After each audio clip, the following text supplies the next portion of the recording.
Welcome aboard. Let's get going.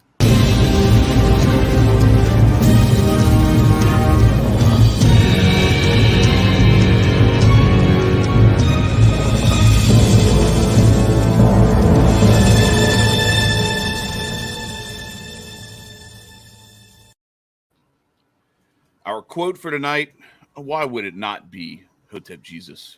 Your compliance is threatening my freedom. That was a great quote. That was from back in I don't know, mid 2020 or something like that. But here we are. We did everything we could to Hotep and build all weekend, and I got a chance to finally meet in person this fine young gentleman in the bottom left hand corner, P Dog Knight. Welcome aboard, everyone, and Marty, welcome. Thank you. Glad to be here. I've watched you guys a few times, but this is the first time I've been here, so I'm honored to be here. This is good stuff. We got to get you. So what I did, just so everybody knows, I went ahead and invited just about everybody I could think of that I had a Twitter handle for, and I realized I hadn't added Patriot J and Olivia to that list, so I separately DM'd them. But anyway, Jay's feeling a little under the weather. Looks like something was going around. I don't think it got a hold of me. But Unc was down yesterday, and Patriot J's feeling a little iffy. But we're gonna have to set up something separate where we're gonna schedule you for a full episode and bring you on, because I definitely want to chop it up with you. All right. But I wanted to just kind of. I was kind of in the afterglow, so to speak, of HotepCon and all the beauty that it was, and all the fun that we had, and the stuff that we learned, some great speakers and everything. And I just wanted to kind of bring. Marcus had asked me last week, "What do y'all want to do?" And then over the weekend, he was like, "Hey, do you want to just talk about HotepCon and everything?" I was like, "Yeah, that sounds like a good idea. Let's do that." And then I started thinking about it, and I was like, you know what? Rather than just me tell my story of what all I went through, what I experienced, and what my son who came with me, what we experienced together as father and son and individuals. I went through what I experienced. Oh, that's all right. Sorry. Hey, that guy sounds amazing. But no, I was like, you know what? Let's bring the whole crew together, and let's try to get as many folks in here as we can to kind of it'll be a way of us keeping the dream alive for another day. Before we fully get back into the grind and everything. But what are your takeaways from it? Because I think we had a lot of similar experiences, but I think we also did some things where you went and did your own thing a few times, and I was doing stuff with my son and everything. So how did the weekend play out for you, being at your first appearance there? Well, first, I kind of knew what was going to happen. I kind of knew the schedule, and I had a level of expectation. I'm like, okay, this is going to be really cool, because I'm going to see some of these people that I have been interacting with on the internet for a long time. Right. And the weekend completely exceeded my expectations. Absolutely. From the accommodations to the food that was part of the speakers, to meeting people, to talking to some of the people who, like I said, I've been interacting with on the internet, but in person. The one thing, and at Chad, when I first got there, I think you were the first person I saw, and one, it felt like I was just home with an old friend. Yeah. It felt like we were just hey, we were back at high school together or something like that. It was crazy. But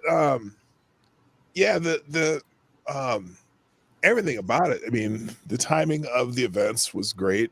Going out and shooting cannon. I mean, going out with people. One of the nights I didn't go out Saturday night. I just hung out in the bar with y'all. You went out to the bar with us, but just the whole thing was far exceeded the expectations, and it was fun. It was informative. The speakers were great. Although there's the one weird section of questions. Oh, you want to elaborate on those? That's for sure. Chuckled on them. Well, I don't necessarily want to elaborate on beef, but when on Saturday, the schedule was you had a choice of either going out to the gun range with Cam, which is what I did, and Chad. That was crazy. So I've never shot automatic weapons before. That was wild. Me either. No, it was and like in retrospect, like I look back and I'm like, damn, that was expensive, but like I think it was worth every penny. Like it was absolutely. It was to shoot the stuff. I shot an AK-47, y'all. Oh yeah. It was pretty like we had. Yeah, it was cool. Anyway, continue. But just there was a series of questions that Hotep Jesus had for Kim Klacik that kind of threw me off because when we started talking about her love life and stuff, and I'm like, that went on a little too long. But I kind of know what he was doing because there was a little contention here and there. Yeah. Yep.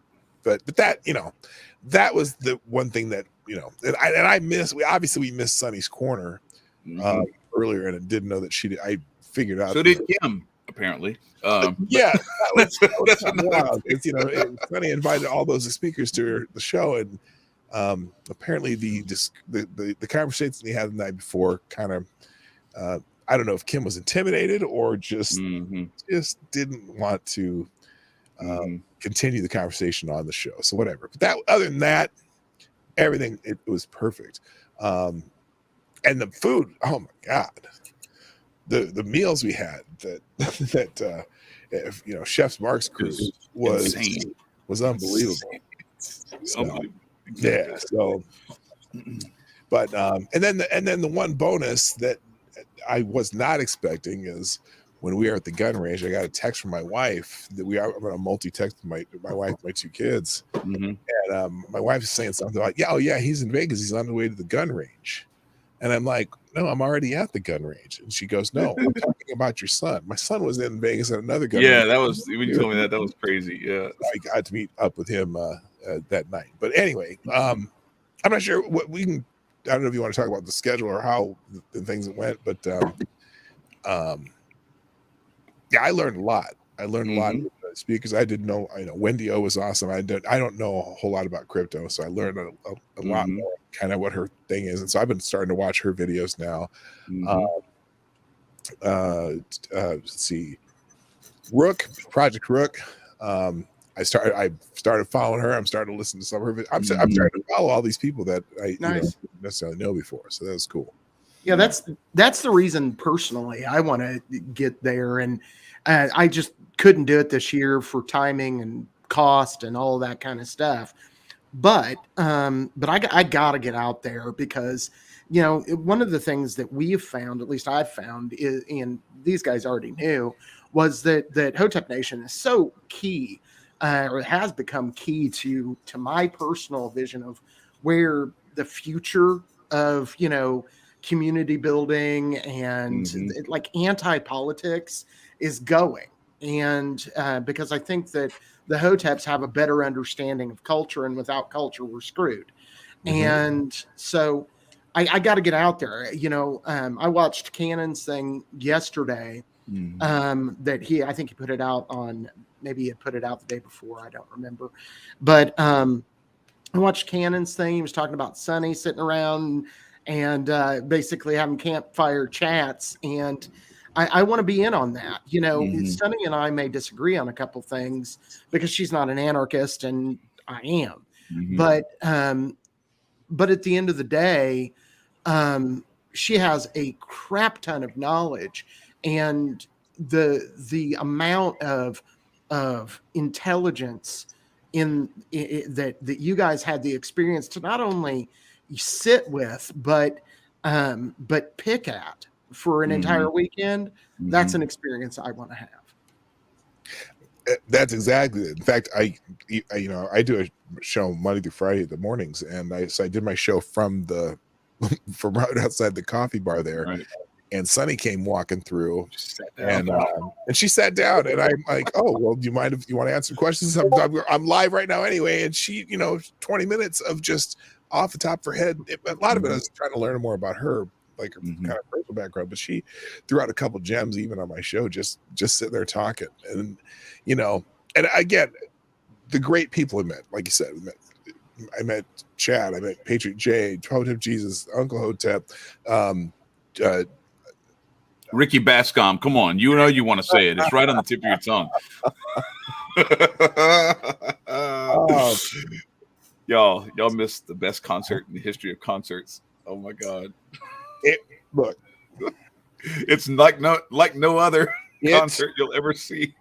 Was entertaining in a way that I cannot describe. No, I don't think anyone can describe it.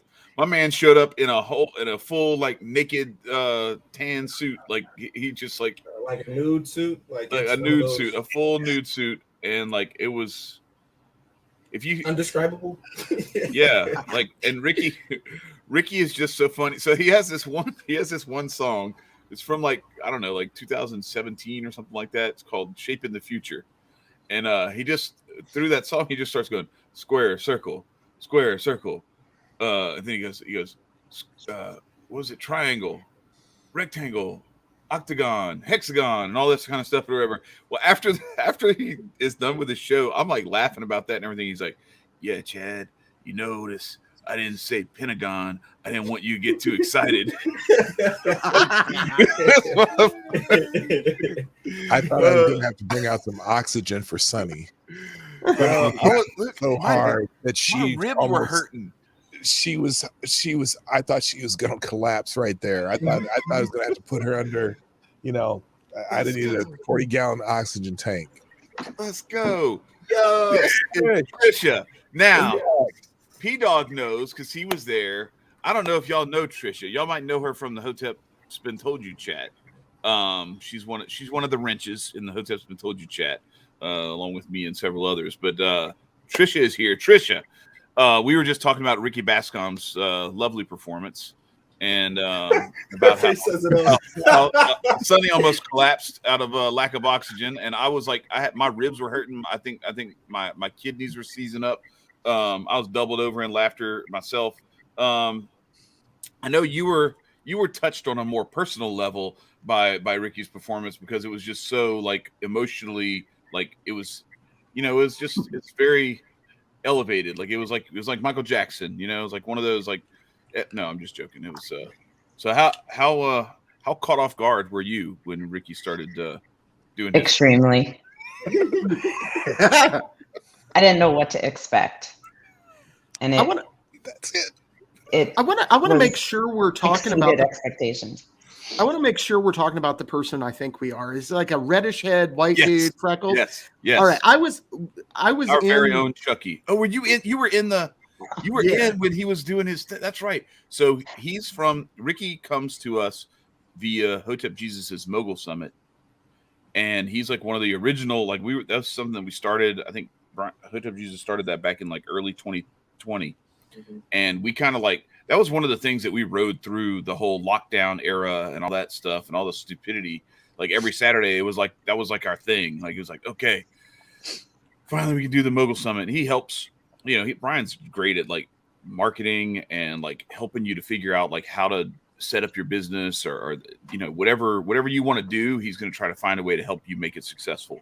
And Ricky comes on and he's like, hey, who's this guy, Ricky Bascom? I was at the Solutionary Summit when he first appeared on the Mogul Summit, and he comes on, and it's like, he's like, yeah, I'm a rapper and a musician, blah blah blah, whatever. And Brian's like, well, spit something. He's like, what?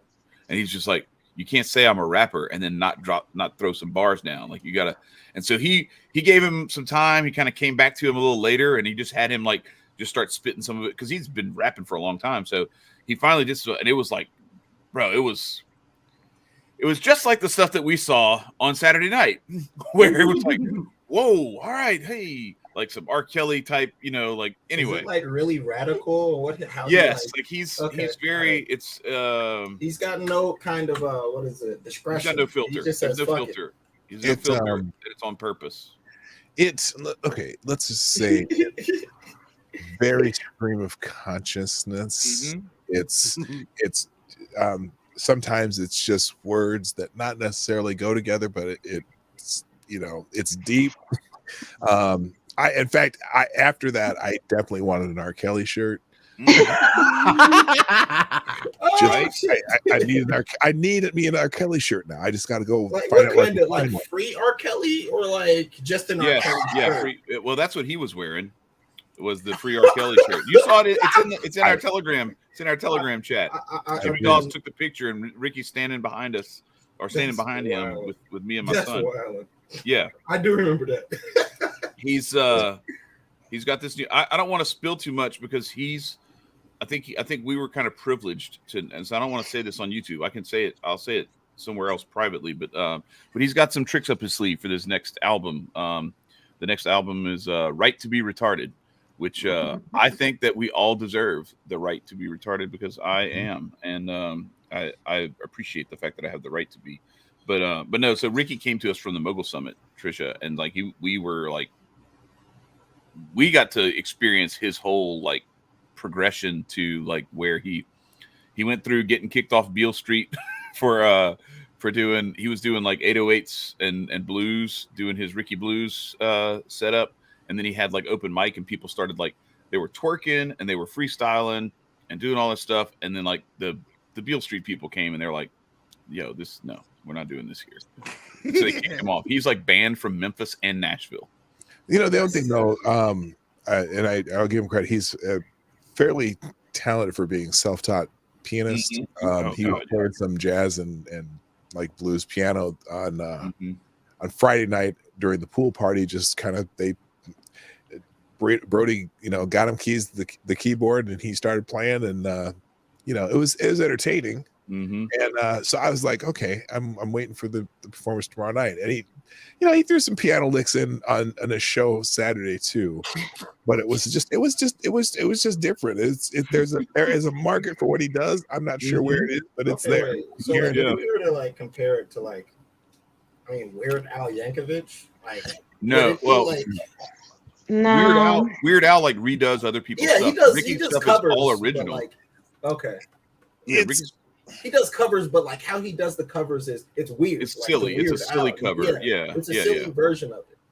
This is like if I don't know if y'all are familiar with Michel Gondry. He's a movie producer or movie director. He did the Sunshine of the Spotless Mind, something, whatever, that Jim Carrey movie or whatever. It's just some weird, like, Ricky is as unique as they come. That's all I'll say. Like it's like it's being unorthodox. Kanye and Beck and Weird Al kind of all mixed. And Dead Kennedys.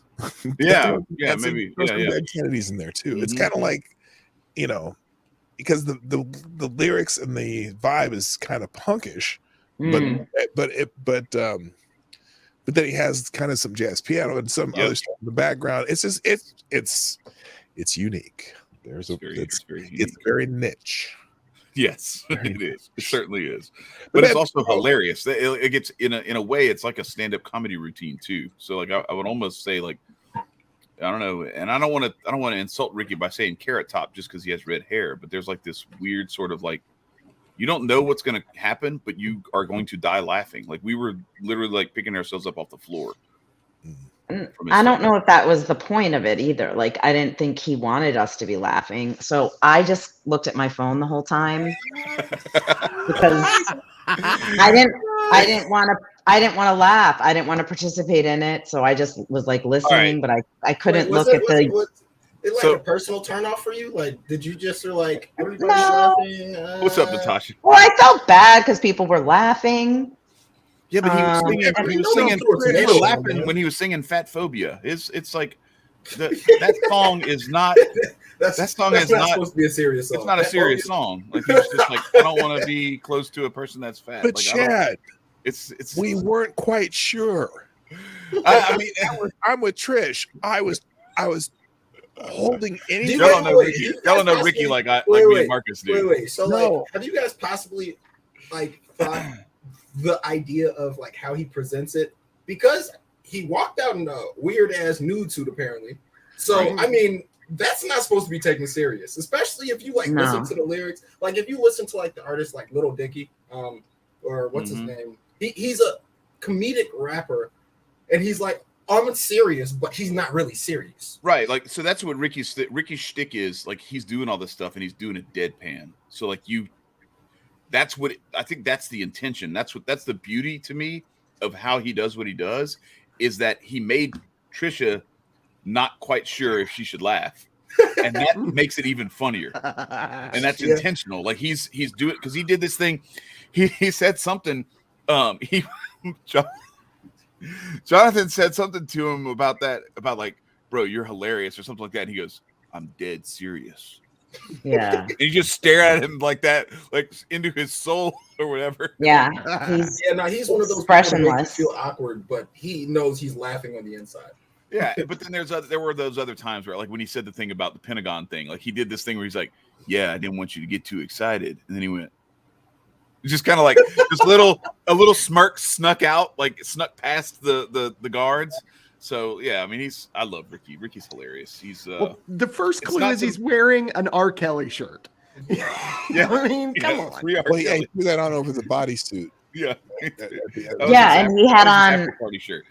It was like a nude color bodysuit, but he had like colored drawers on underneath. Yeah, so I was like, no one told him that you're supposed to wear like nothing, or he had like black boxers on underneath. Nah, he clowned on y'all on purpose. That was intentional. That was all intentional. Absolutely. Yeah. So he got down on the floor and like rolled around for a minute, and it was just Patriot J enjoyed it. And that's when I thought I was going to need to give Sonny CPR. Yes, when he was rolling around on the floor. At that point, she just couldn't. She was dead. Everyone else is just kind of staring like this, and she's dying laughing. Can't breathe. So Trisha, you know, Yes. we sort of got P-Dog Knight's kind of an impression of other things than Ricky. Mm-hmm. Tell us about your experience. I hope to make it there next year. We'll see. But tell us about what you experienced. Well, that was my second time there. So it definitely, there was like a new crowd. So it was new people from last year, which was great. I loved the lineup. We didn't have speakers last year, so that was like an added bonus. The media room that the Ahern has, that they put all the pictures and the video and everything up, was amazing. I mean, the accommodations are great, just everything. I loved it. I thought it was great. And everyone, you know, at the first night at dinner, I was just sitting there like looking around at all the tables, and everyone was talking. Like everyone was like either engaged with one person while they were talking, or there was like mini conversations at the tables going on. And I was like, that's so awesome, because it didn't matter. Like everyone just was like, I'll sit with whoever and start talking. It's not like anyone was left out or no one was listening to someone. Everyone got to talk. It was great. All right. So far, Jay said, I like food.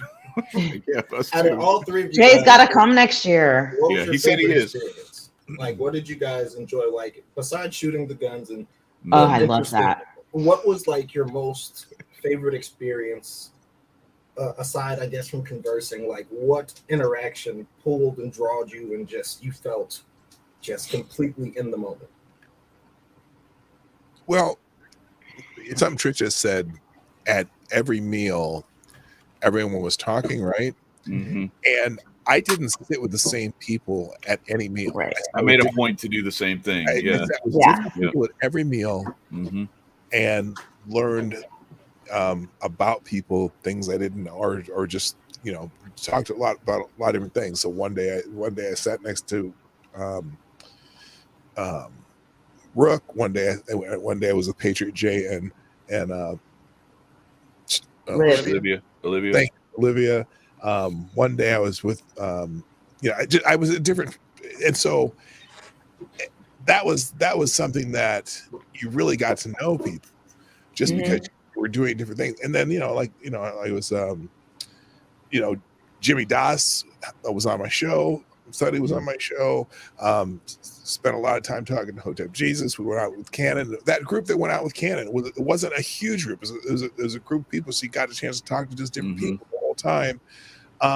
Plus, as far as the format too, I really like that the speakers weren't just up there giving a presentation. I like I like the question and answer, the interview.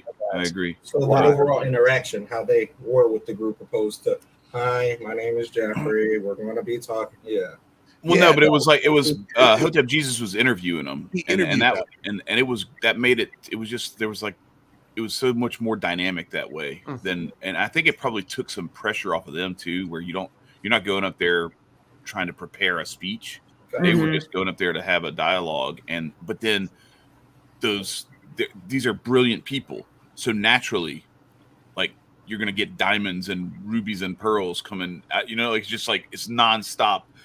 I wish I had a notebook to sit there. I brought some stuff to write down with, and I never took it out. FBI agent, you didn't wear a wire the whole time? I suck. I switched to Secret Service this year. After the Hotep's Been Told You episode, I got upgraded. You got a raise. So, yeah, I did. I got a raise. I haven't seen the money come yet, but allegedly I have a raise. But yeah, I agree that the format, the way that it was set up, was much better than like I've seen in a lot of other.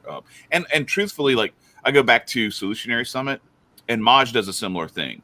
Maj actually like he'll have like a panel of 4 people, and he stands in the crowd and like interviews the guests on the stage, and that's really cool. So that format for both of those things I like, and I think, like I said, I think it makes people probably more receptive to go and to being invited and accepting that invitation instead of, hey, I'm going to give you 45 minutes to speak, knock it out of the park, and then it's just like, shit, what am I going to write about? And then you have to go through all that.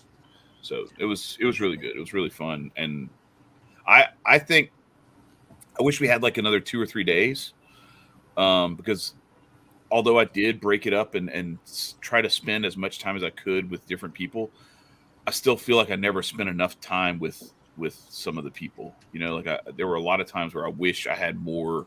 Like I went and saw Jimmy like when he first walked in, when he had just gotten in, and Hotep Told You was like halfway done, and he had just walked into the room, and then like we saw each other a couple times here and there, and it seems like we were always going in opposite directions, and I never got to really sit down and really, really talk to him for more than like 15 minutes or so. And there's just a bunch of that where I don't know. That's part of why I did this show the way that I set it up when Marcus asked like, what are we doing, is because in a way I kind of like don't want it to end. Even though it's over already, like I still want to be there, and I still want to be talking to my people. I think a lot of what you're talking about is the way a lot of these kinds of conventions go. I remember being in New Orleans, and like Chad and I, you would think, we've become quite good friends, but at that time we saw each other for maybe 20 the only time minutes. we've been in person together, and right, we barely talk to each other. Right, but so I think that yeah, exactly. And yes, exactly. But I did need to make a little joke, since you did get your upgrade. I thought about, doing something for the government too. But I'm fat, so I apparently need to be an IRS agent. And so, I'm going to take it down from the inside really, really slowly. I'm going to start off as an IRS agent and refuse to take anybody's money. Don't go near Ricky. That's all I'm saying. Here's the problem, though. You have to be willing to use force to be an IRS agent. Damn it! So, deadly force. Yeah, that's a requirement when you apply for any IRS job. It's a requirement if you're applying to be a government employee. Yeah, I mean, I'm prepared to use force, but I'm not doing it to like go screw people's lives up. Like I'll use force to defend myself and my family, but I'm not going to go initiate it on some hapless people who are just trying to like make a living. Right. Yeah, it's funny. My father-in-law, because I'm looking for a new job now, for those that don't know, but he called me and he's like, "Hey, the IRS is hiring," and I said, "I'm sorry, I believe in ethics." So everybody else was engaging in some level or other of like letting themselves go this weekend, Trish, between the meals and everything else. Trish is the only person I know who like religiously went to the gym at least once a day, and a couple of times twice a day. Yeah, I did 3 doubles. What the hell is wrong with you, Oh, you were Trisha? 2 first? That's what's up. Yeah, I lost 3 pounds, so that was actually good. I had to stick to this because I'm doing a fitness competition in October, and it was either don't go to HotepCon at all, or go and make sure you stick to the plan so that you don't mess up your training that you've done so far. So yeah, I mean, I don't think I've ever gone on a trip and lost weight. So Yeah, Thank God you chose me. I saw Jimmy in the gym every day too. Oh, that's true. Yeah, see, that's true. Jimmy, yeah, Jimmy's a grinder. Definitely. yeah. Yeah, I'm hoping to lose some weight soon too, but you know, I'm not a gym guy. I'd like to be a gym guy, but something about my fat ass trying to run. I've always said, if you see me running, start running. There's a bear. So You don't need a gym. You don't need a gym. Bro, you can just go outside. Right. Go walk a mile or two, get you some Yeah. good old colon detoxes, you feel me? Work on those. You'll be Gucci. well, Yeah. I am on a diet, have lost a little weight, but Keep working in your garden, man. Yeah, Yeah. exactly. Let them Do sun that rays too. hit the back of your back and start sweating them off. So I think I want to start with P-Dog Knight, since we kind of covered the beginning of what happened. Tell us a little, tell us a little bit about yourself. Tell us your background, where you come from, man. I'm just a guy that I was the oldest guy there too. I think I'm pretty sure. I don't know. Chris, why are you looking at me like that? I'm older than We're- you. I don't know. I turned 53 yesterday. I know I'm 58. Wait, it's your birthday? Happy What the belated. hell? Yeah, Happy birthday, Trisha. Happy birthday, Belated. Dang. Oh, damn. I thought I was the oldest one. All right, P-Dog Night. Woohoo. So, Dang, y'all, so You y'all know, both I- older than me? All right. well, first So young. I came up in the world of finance, and I got out in 2008. I started working for UPS part-time while I was doing that for health insurance. And now I'm I always say I'm semi-retired, but I'm really not. I'm constantly doing stuff. I get to do that. I deliver food over the lunch hour. I flip furniture and refinish things. And I have my little YouTube show that I've been doing for 3 years. It's called The Morning Night Live, Monday through Friday, 10 a.m. Eastern, where I just see what's in the news that morning and bitch and moan about it, but as far as my wife and I have been married 29 years. We've raised 2 kids. Both of them have their own lives. They're out of the house and successful in their own lives. My daughter just had a baby. My son's Congrats. making more money than I've ever made in my life. Nice. And they're both independent kids, and I'm part of that is just decisions that we made when we got married, and our marriage has not been perfect, but we've fought our way through it and made sure that we raised our own kids. We are adamant about never putting them in daycare, and so we rearranged our lives. We were raising our own kids. They until they got into a Montessori preschool, and it's funny because one of the things that the Hotep Nation is starting to develop is a homeschool program.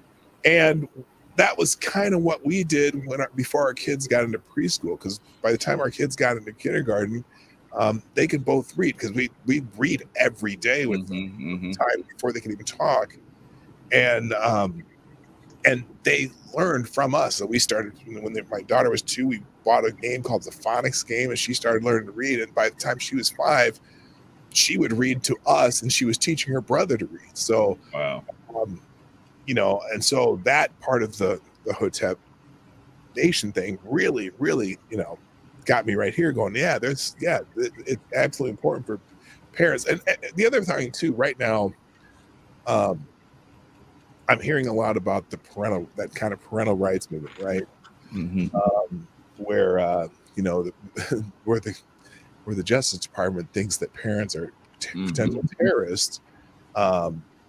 But that's one area where I see myself gravitating to as far as things I talk about. I'm talking about trans stuff a lot on my show. I talk a lot about the Biden administration on my show just because. How can you avoid it? Because it's a shit show. It's easy.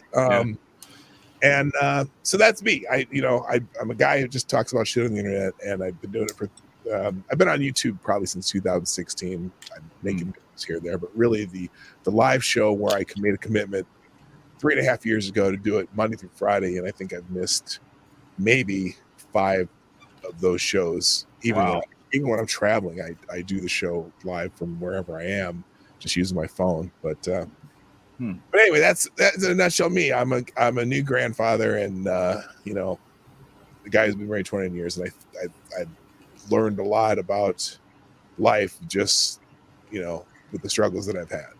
Nice. Cool. And Trisha, kind of your background, similar question. It's not very exciting like P-Dogs, but I moved to Florida. That was exciting. Yeah, like I don't have like anything cool like that, but I was born and raised in Connecticut. I moved to Florida, moved back to Connecticut, and then after just all the goings on, I came back a year ago, and now I'm here and loving it. I'm a CPA. I work for a nonprofit, so I don't practice public accounting anymore, but I do work for a CPA firm during tax season, and I do taxes for them. That's about it, really. I don't have any YouTube channels. I don't podcast, you know. That's okay. Not everybody does, believe it or not. You might think nowadays everybody's got one, but yeah. But cool. Trisha is the only person, when I invited everybody from Hotep Nation to come to my house for the 4th of July in 2020, Trisha's the only one who came. Nicco tried. I was the universe did not want to cooperate. I was at the airport with my credit card, trying to get a rental car. They're like, "You're too young and you need more money." What? Okay, goodbye. I just took that out. Jabari, what do you do? Come on. Yeah, that was fun.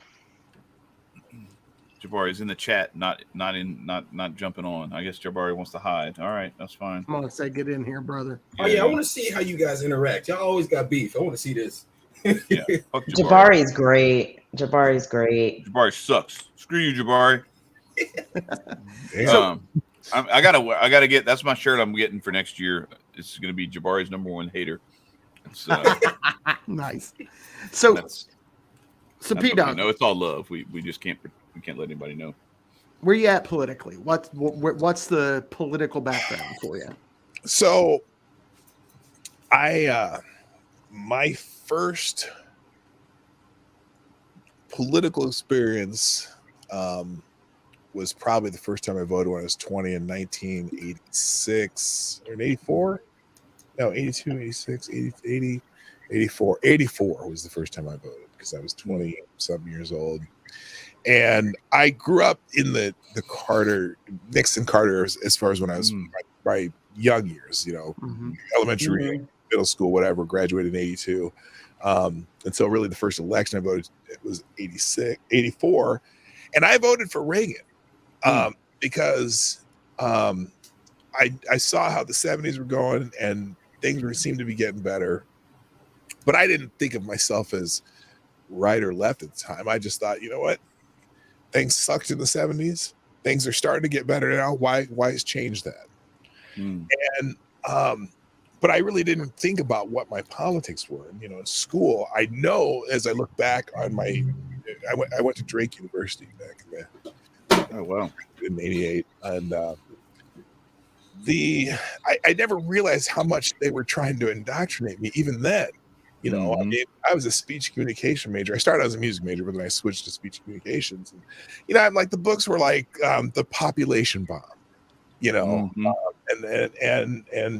and everything that, like, you know, that each of those professors were doing, except for one, John Erickson, who was really just made you try to figure out what your political, you know, what your political compass was.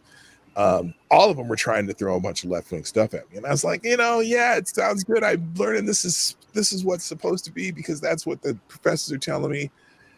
But I was always skeptical of it, you know, and so really I started figuring out my political compass when I got married and started thinking about having kids and how we wanted to raise our kids. And my wife, crazy how that changes things, isn't it? Right. We started talking, you know, I mean, I probably had some very left-wing ideas other than voting for Reagan. But you know, and then, but I was thinking, you know, what's the best way to raise kids? And I fortunately grew up in a 2-parent family. I was adopted when I was very young. I haven't told you that. Well, Trish, did you hear the other story about me, Trish? I don't know. Did I? No, I was talking to Brian about that. Yeah, I can link you to a GQ magazine article. But anyway, once we got married, and like 8 months later we were pregnant. My wife was pregnant, and we started talking. We had talked about it beforehand, but we're like, okay, raising our own kids was a big idea for us, you know, because a lot of people, we never want our kids in daycare, and that kind of paralleled things in the conservative movement as far as just the ideas that we had. And so that's when we said, you know, we're probably more on the conservative side. And yet I didn't like politicians. I really don't like politicians. There's very few that actually. He likes liars, murderers, and thieves. Yeah. You know, I'm going through all these years of. I tend to vote Republican, just because the free money aspect of the Democrats really doesn't appeal to me. I think that causes a lot of problems. Although I'm not happy with everything the Republicans do. So you know, if I was going to describe it, something, it'd be, I don't want to say a conservatarian like Jeff says, but I tend to be that libertarian bend now. And I listen to you guys. I'm like, oh, some of this anarchy stuff sounds good too. You know, whereas, you know, it's kind of like, leave me alone and I'll get by with the help of my friends. You know, I'm an individualist person, and this, you know, the Hotep Nation thing is attractive because there's so many people there that do different things that you can learn from, but I'm still doing my own thing. Yep. And so I guess that I don't know if that answers the question, but that's as good as I'm going to get here. Nice. Yeah, very similar. You know, and you're right. You know, I similar kind of. I start off as communist, so but yeah, you know, once you start thinking about family, you start thinking about, and that's what people misunderstand, I think, about anarchism, is that you know, we care intimately about our kids. We care a whole lot about, you know, and we are the difference between an anarchist and a libertarian is I will not compromise no matter what. It does not matter. I'm not going to compromise on my ethics. Never going to happen. And libertarians, what we consider libertarians, Libertarian Party, those kinds of things. Although I would define libertarianism, anybody believes in liberty. But yeah, what makes us different is I'm not compromising. Taxation is theft. War is murder. Yeah, Trisha. I'm sorry. Right, Trisha. And my hero was Thomas. She tried to. I don't work for the IRS. I know. I'm just messing with you. It was a hey, my hero. One of my heroes is Thomas Paine, and he started off his life as a tax collector. So at least Trisha's trying to help folks get out of their tax bullshit. So Trisha, same question to you. What you know, where are you at politically? What do you think? So I never even knew, like, growing up, that like what the difference between a Democrat or a Republican was, like liberal, conservative. I have no idea. Like, I don't even remember the first time I voted until I voted for Barack Obama. I know I voted before, but I don't remember what side it was. It just never mattered. I'm messing with you. It's fine. So, but I was saying in my mind, oh my gosh, this guy, he's going to change everything. Like, people are going to just view everything differently, you know, hope and change. Like, okay. Hope he changes. And people were like, he's a radical, he's this. And I was just like, oh, they're just saying that, you know, because they're racist, you know, that's where I was. And I lived in Florida at the time. And I moved back to Connecticut shortly after he got elected. And like, everything, like, so I left a red state, typically Florida's a red state, and moved back to a blue state, and my mindset just started to change. I don't know why. I don't know how. I guess it's just what was going on and what maybe I was paying attention to. I really never paid that much attention to the news.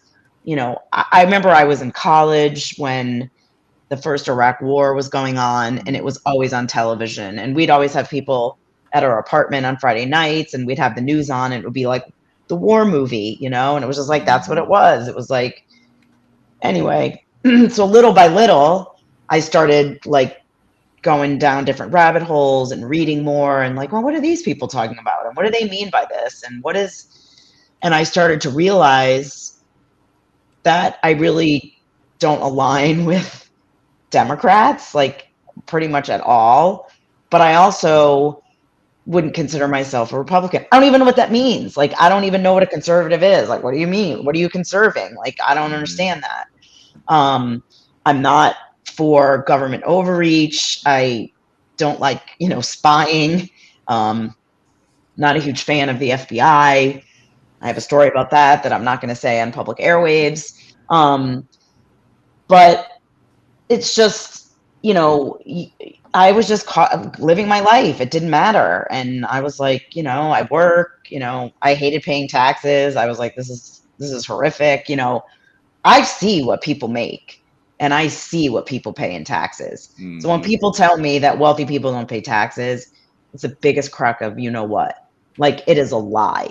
Like, it's unbelievable what comes out of people's checks when they make money, and they're making it's just, anyway. So I just never really had a political home. And then when, Trump, again, I'm not a Trump fan. I don't like idolize him or anything, but when he came into play and I just started to see this shift in narrative, and like, he was, all these things. And I'm thinking, like, that's so weird. Like, how is he, this only person who was like a television dude and a construction guy in New York, is now the worst person that's ever entered the political arena? Like, this doesn't make sense. And then, he wasn't that to everybody before that. Like, no, was just kind of, rappers loved him. Everyone did. Like, you would go to New York City and you'd go to Trump Tower. Like, that was the thing you did. You would be like, "Ooh, Trump Tower," you get a picture. Like, anyway. Now people go there to tag it. So that's when I started seeing, like, okay, what's really going on? And then when he got elected, and the first day, and they had the picture of Kellyanne Conway in the Oval Office, and they were saying, Trump removed the MLK bust. Trump removed the MLK bust. Oh, Lord. And she was like, no, it was just behind the door. And I was like, oh, this is what's going to happen. And then from there, bam, it was just, Trump said, the KKK or the neo-Nazis were fine people. And I just never seen anything like it. And my mother was like, oh, politics was always like this. And I'm like, no, it wasn't. Because now the media is part of the Democrat Party. And I never even realized, I didn't know the media was biased. I just didn't pay attention. Yeah. And then I would argue your mom was right that it has always been like that. I think that what the difference is, we didn't know because people weren't recording everything on their cell phones. Yeah. Right. Now we're getting to see the man behind the curtain, whereas before they did a really good job of hiding it. And then everybody believed in the Wizard of Oz. Everybody did the hiding aspect of it. So like back when I was at least cognitive to remember, there'd be like some politician running, and he'd just start talking shit about his opponent. And I'm like, okay, I'd see it here. And I mean, granted, I didn't really watch the news. All I really saw was like death and shit on the news. But like, once Trump got straight into office, it was just like everybody pointed a gun at the door waiting for him to show up. And then when he opened the door, everybody was already unloading the clip, not even checking. Yeah.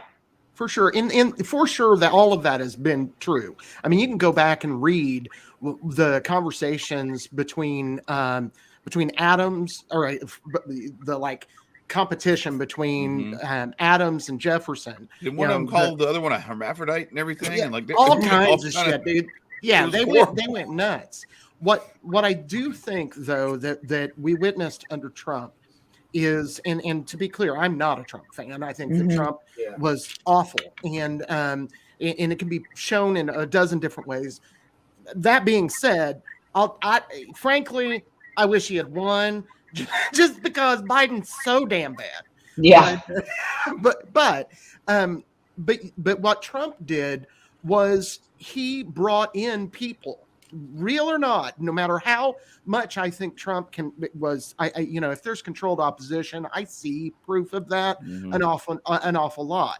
But he did bring people who were legitimately wanting lesser government, legitimately wanting to make positive change. You can say what you will about Alex Jones. Absolutely. Sometimes he's over the top. He's got his issues. I'm not saying that he's perfect, but I'm not saying that Trump fully embraced him. He didn't, but he definitely let him in the room. And that was different than a lot of other people before him. And so I think that what happened was, I think that what they wanted to do, what they're doing now, they wanted to do under Hillary. And I think Trump kind of stifled that. Got in the way of it. Yeah. Yeah.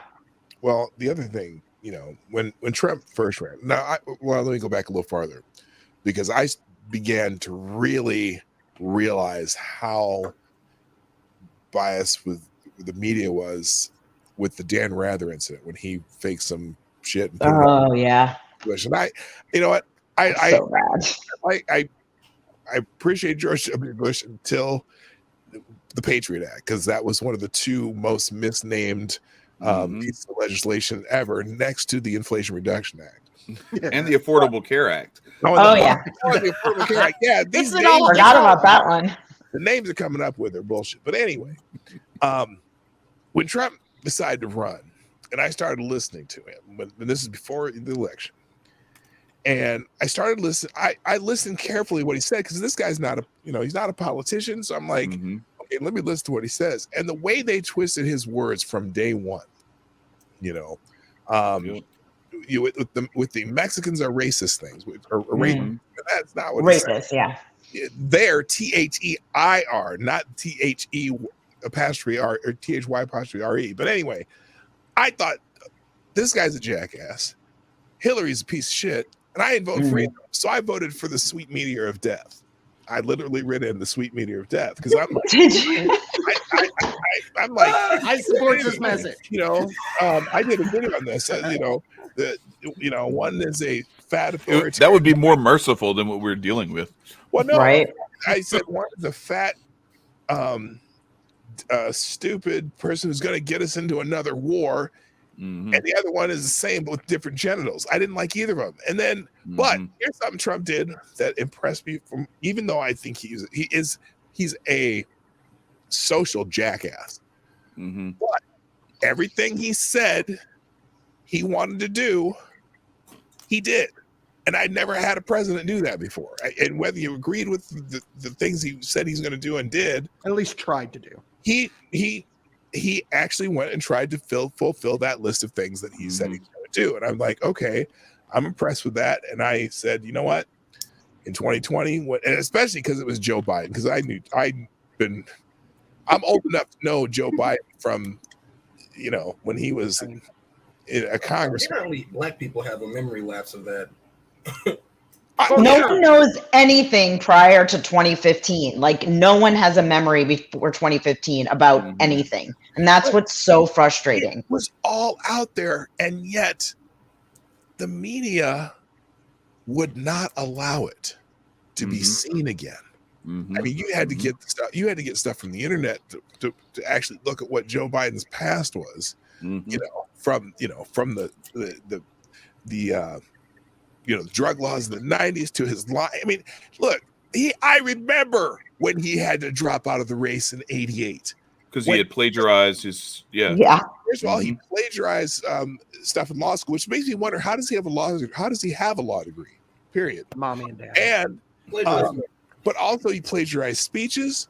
He lied about his record, and I have that video bookmarked where he was lying about he's in some some, I don't know, it was a conference or what, but he's saying, I'm smarter than you. I have 3 law degrees, and I was. Oh yeah, he was like down. It was like in some like little town hall meeting or whatever, where somebody was. It looked like he was in a basement bar or something like that, and some regular constituent was giving him hell, as they should, because he's a lying sack of shit, and he just like dresses him down like no, pleb, you will not speak to me this way.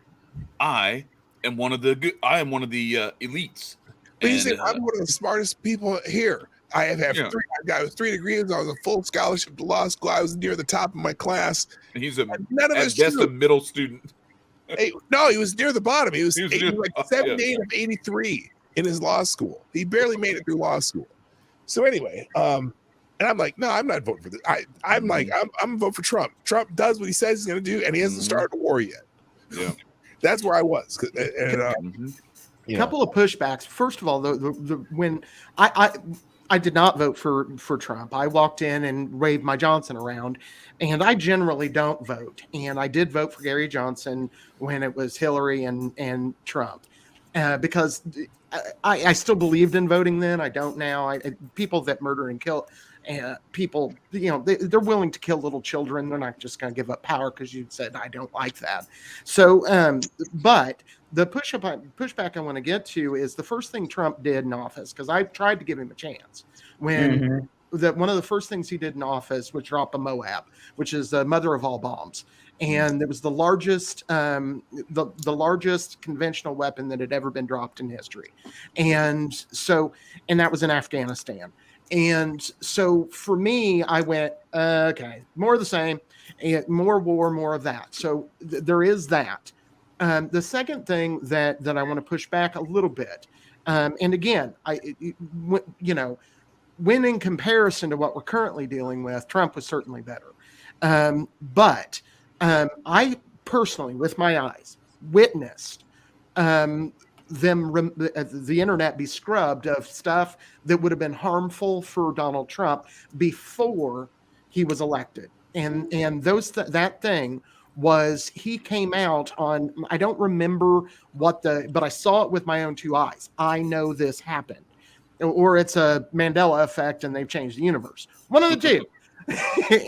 But he said if he were going to run for president, that he would run as a Republican because they're the only people stupid enough to vote for him. And they scrubbed that. That's gone. I've looked, it is gone. It's not on the internet. And so if they're scrubbing that, which would have hurt Trump. Now, my personal opinion is that they were initially, they scrubbed it because they thought that Hillary could beat Trump better than any of the others. And let's be clear, had Rand Paul won that time, we wouldn't be dealing with any of this shit at all, because Rand would have been the best president this country has seen in at least 100 years. But and that's saying I still wouldn't vote for him. But that being said, but so just a little Marcus bit is super picky. I am too. But I am anyway. Super. So yes, I think that Trump has certainly been better. One of the things that I'm enjoying about this conversation is that so often when people talk about the Hotep Nation, and they're really talking about, Hotep Jesus, and they're talking about Uncle Hotep, and they're talking about maybe Cannon and a couple of other people.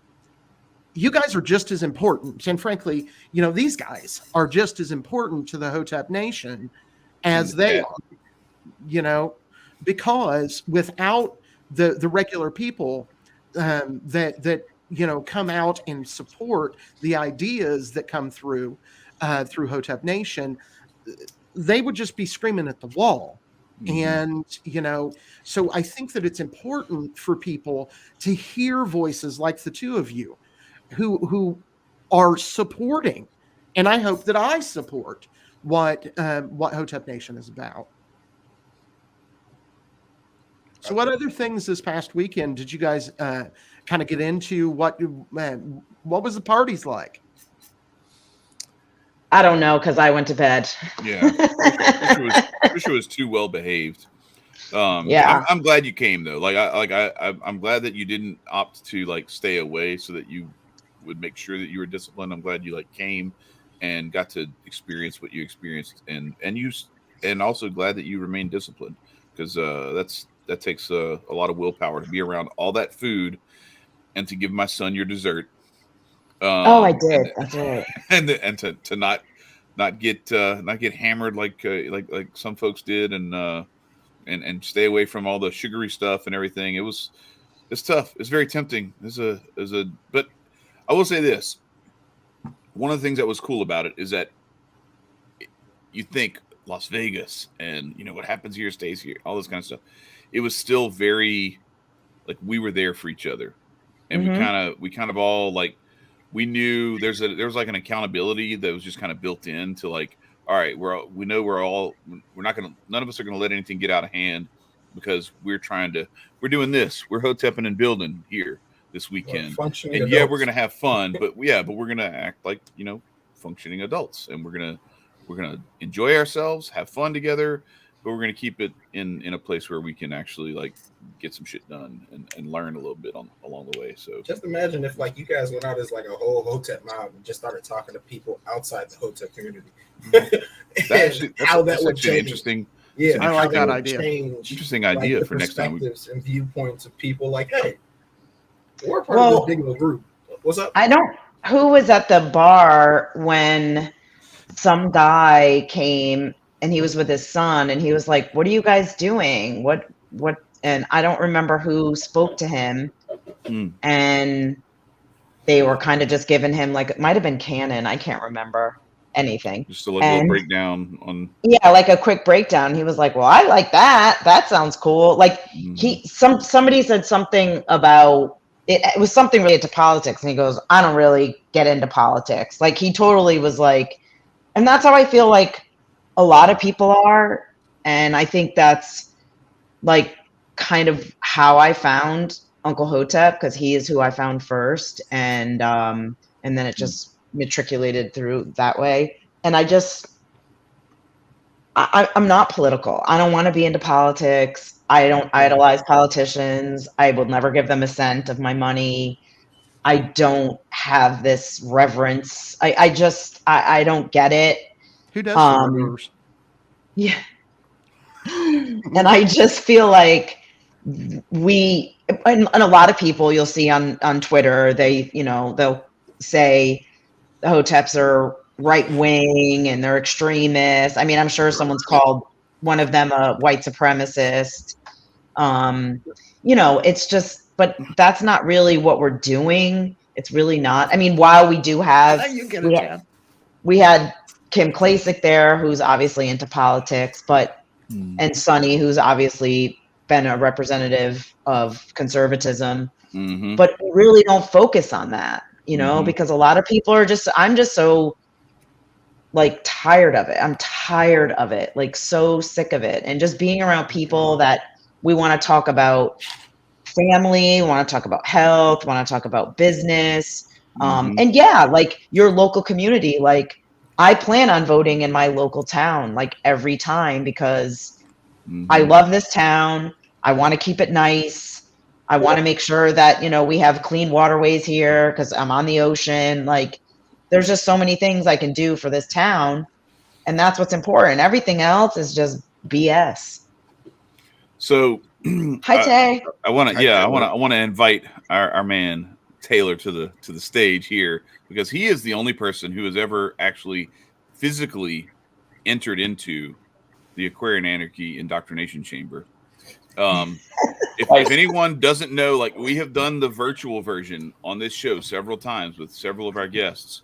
Taylor is the only one. Taylor and I are probably the only two people who know where it is physically on this planet, and have actually been there and had a couple of sessions in the indoctrination chamber. I'll tell you where it is right now. It is at the edge of the pool at the Ahern Hotel in Las Vegas, where that's where we sit and we hold court and we discuss Little and break down private curtain areas. No, it's not that. Well, yeah, it's near that, but it's in the pool. It's actually in the pool. So, Okay. Yeah. What do they call that? Not hyperbaric chamber. Hyperbaric chamber. Yeah, it's the yes, so it's the Aquarian Anarchy Indoctrination Hyperbaric Chamber. Yes, something to that effect. Well, before Taylor, welcome. Glad to have you here. I know you don't have a whole lot of time, but real quick before we get in, because this goes into like what I want to ask you about, like that experience in the chamber, so to speak. What Trisha was just talking about as you were coming up onto the stage about how like you have Sunny, and there's certainly like you're going to talk politics and that sort of stuff when she sits down at the table with you, and it may or may not get loud and heated, but it's beautiful. It's a beautiful thing. What I find interesting, and maybe Trisha, you can tell me if this is kind of what you see, and P-Dog too. It's not that we don't see that there's something about politics that plays a role. It's that we have all recognized, unlike a lot of other people who play the traditional political games, we have recognized that the machine is broken, that the machine is not serving us, and that it's not about just getting a different person to drive the broke down machine that's not serving us. It is about overhauling the machine, maybe completely replacing the machine, and recognizing all of the different things.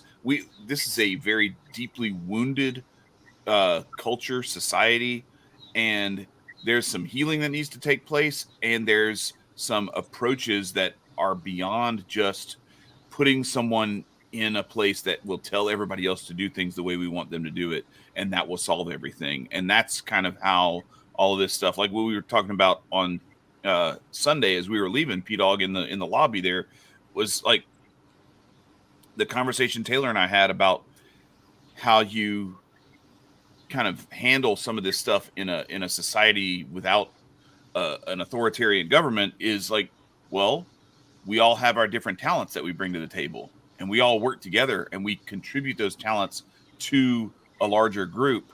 And we do it in a way that, like, okay, if you can take care of that because you're really good at it, I'm going to take care of this, and I'm going to take care of this for both of us. And if you can take care of that for both of us, then, we're good. And it doesn't always work out exactly like that, but that's why we have the community the size that we do, because there's a lot of different talents and a lot of different skills that are needed. So Taylor, you bring a very important set of skills. You were grinding your ass off this whole weekend with the camera.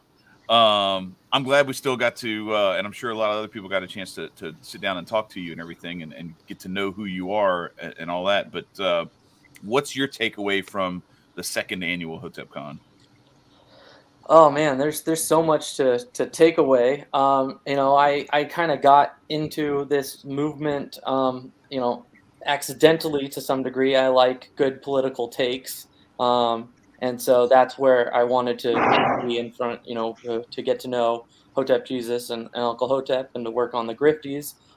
But when you show up to HotepCon, you realize that it's more than that. It is a community. It is a family. It's the way to undercut the whole politics, just like you were saying. Politics is on this level, but the base is your community. And so when politics is going out of whack, that story can crumble. You need your foundation. And so, when you're there, I'm working to an extent, filming and whatnot, but when you're sitting and you get a chance to talk with people, and get to know them, like I got to know P-Dog, especially this trip. Thank you again for the ride to the airport, P-Dog. Getting to know someone, getting to build a part of that community, exchanging phone numbers, being able to have someone to reach out. I think that is what makes HotepCon so cool, because Chad, I got to meet you before last year's first one, virtually, by being able to, chat with you about the grifty stuff, but it's not the same This whole year, you and I were chatting about anarchism, and you sent me, I think, 2 or 3 books to read. And you watched as I called you, usually about 3-4 months later, after I finally got a chance to read them, and say, "Whoa, what the heck?" That type of community is what it's all about, and it's great to be in the comment section, and it's great to be witty and be on Twitter and watch something on YouTube. Expand your horizons. That's all great, but it's completely different when you meet people in person and build that community. I think one of the important things about, at least from my perspective, about like the Hotep Nation as it relates to freedom and the expansion, if you will, of anarchism, is that you don't have to be an anarchist to be a Hotep, and whether or not anybody aside from the 3 at the top here are anarchists or not doesn't really fucking matter to me. I don't give a damn what somebody calls themselves. What matters to me is, are you pointed at liberty? Are you trying to find your way, however that is, to a freer life? Are you trying to be good to folks? We're not here to, a lot of anarchists aren't going to like this. I'm just saying, we're not here to free the world. We're not. That's not our job. Our job is to be stewards of God's word.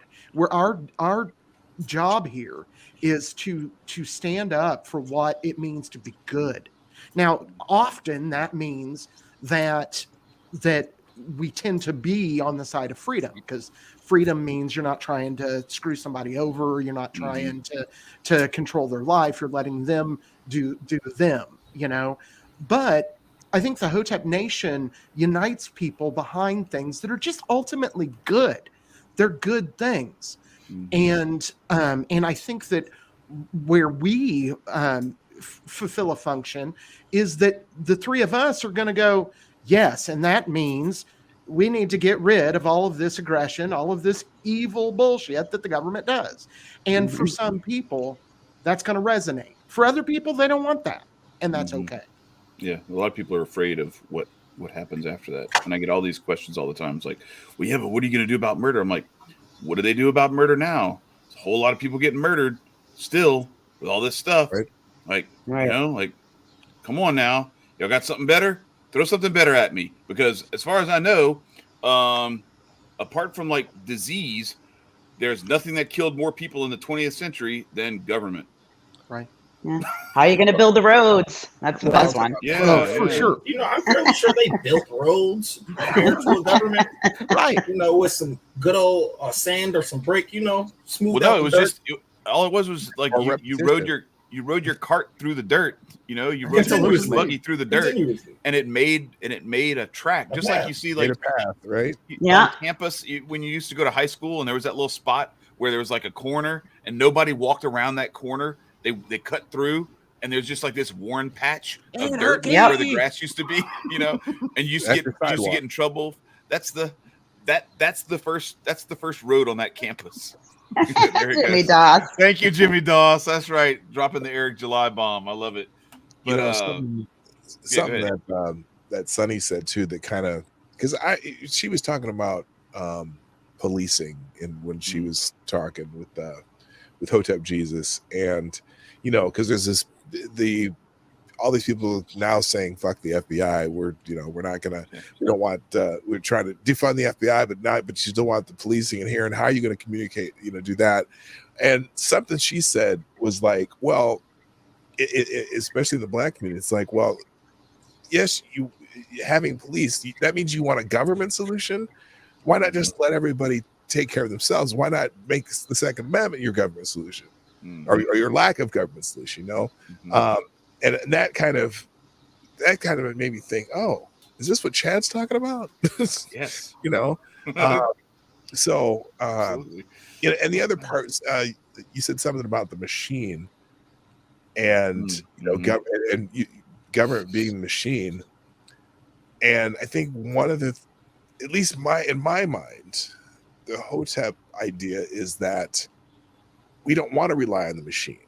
We want to rely on our talents, and then if we need something, we can use our Outsourcing. friends as a resource. Mhm. And so that's, you know, that's kind of the whole thing. It's about self-improvement, self-reliance, direction, but with a little help from your friends. That's why I keep saying that Beatles song line. Mm-hmm.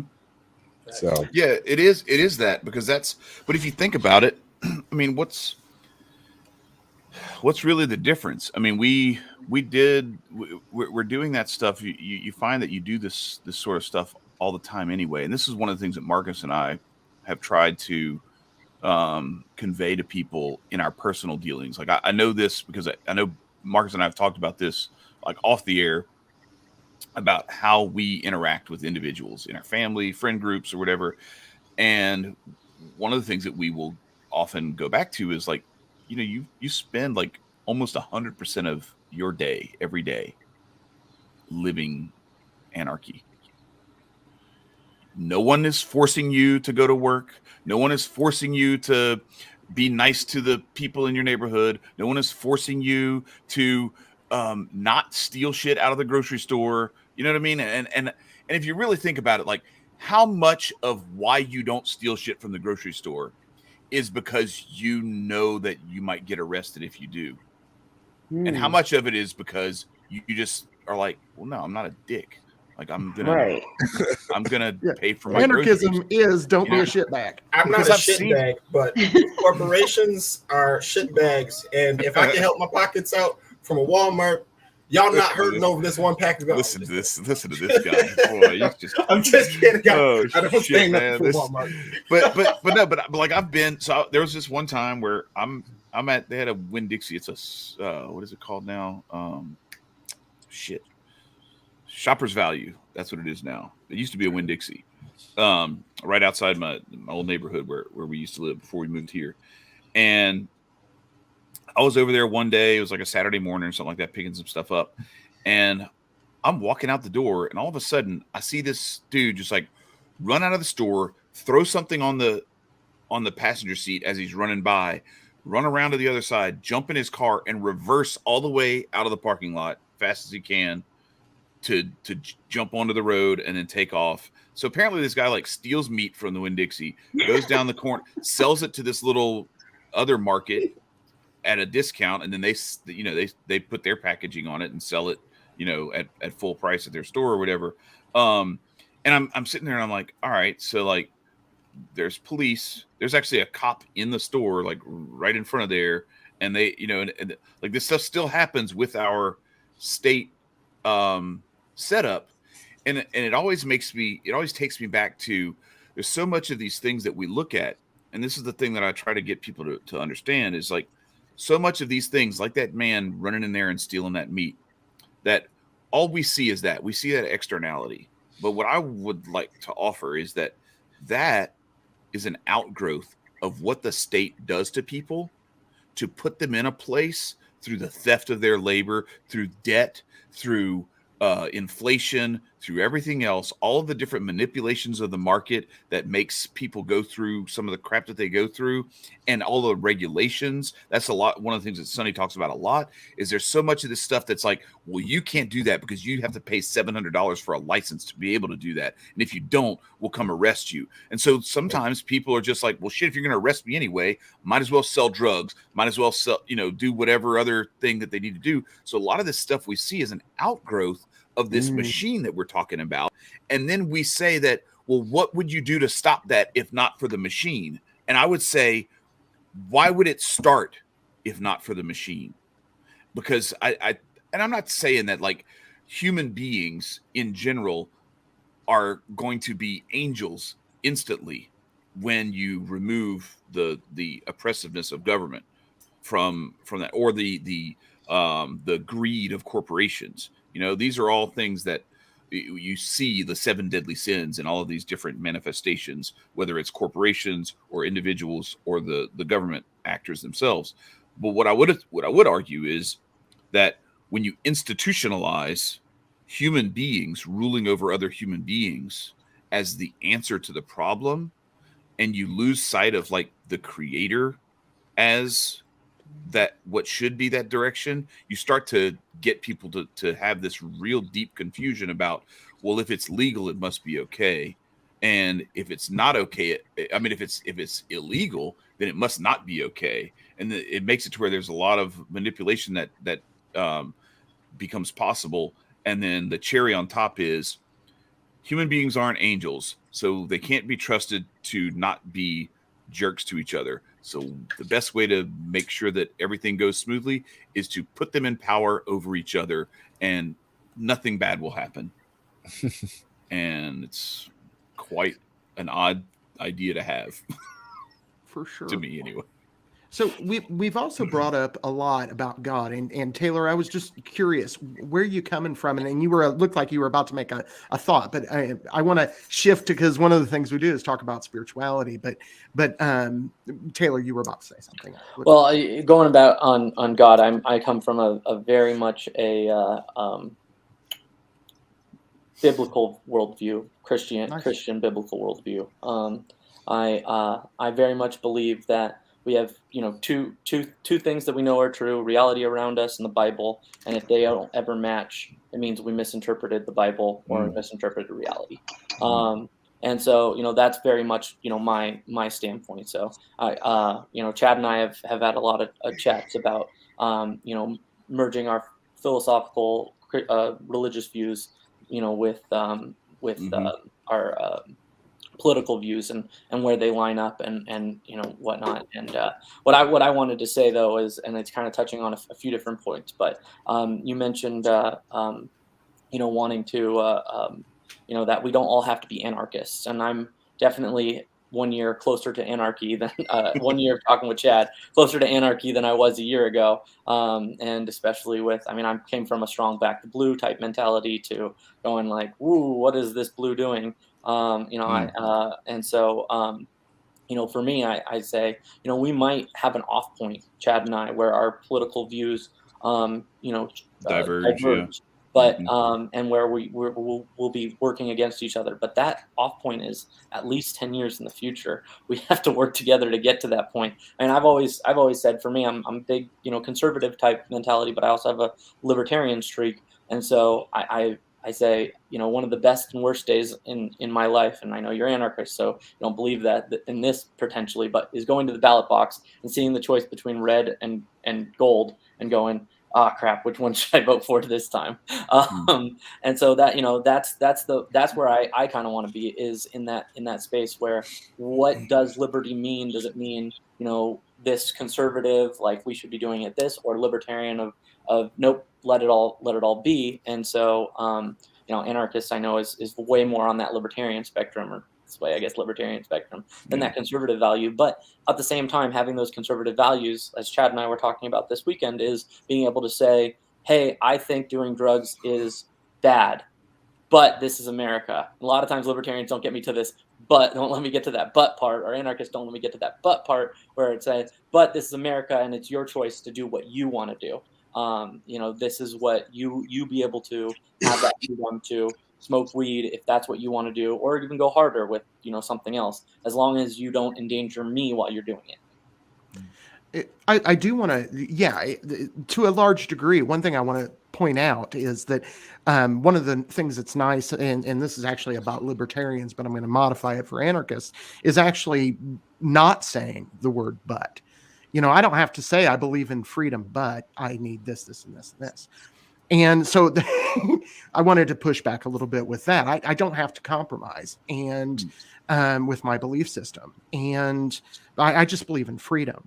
And so, well, I think what he's saying though is like, to be able to that a lot of people in the libertarian and anarchist community, if you say, hey, I don't think this is appropriate, that like, oh, you must be a bigot, racist, whatever, authoritarian, all this other kind of stuff. Like, you want to throw me in a cage? Like, no, I just said that I think it's a suboptimal outcome that will result from you, doing heroin.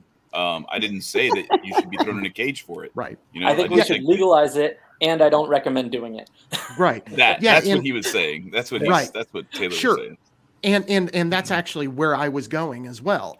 Outside of marijuana, and some other like mushrooms and things like that. Oh, Other than holistic that, drugs. How about right? that? Holistic drugs. I like that. Holistic drugs. Other than What if it's a holistic whole crack rock? Wait, Nope. How to get Is that that? not holistic? gonna do a And whole. whole No. crack your rock. hooker girlfriends. Right. P-Dog knows where I was going. I was like, what? And your hooker girlfriend is right there while you're weighing it on the scale. Right. Videoing the whole thing. But outside of that, really, and this may actually surprise several people, I actually am quite conservative personally. We have a very traditional family, and I believe that I truly do embrace what most people mean when they say that they are conservative. I do.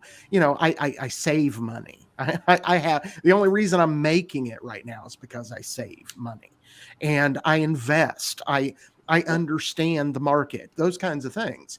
I don't want, I don't need hookers and blow. That doesn't work for my life. Those kinds of ideas, again, I have chosen to not be part of. That's not my gig.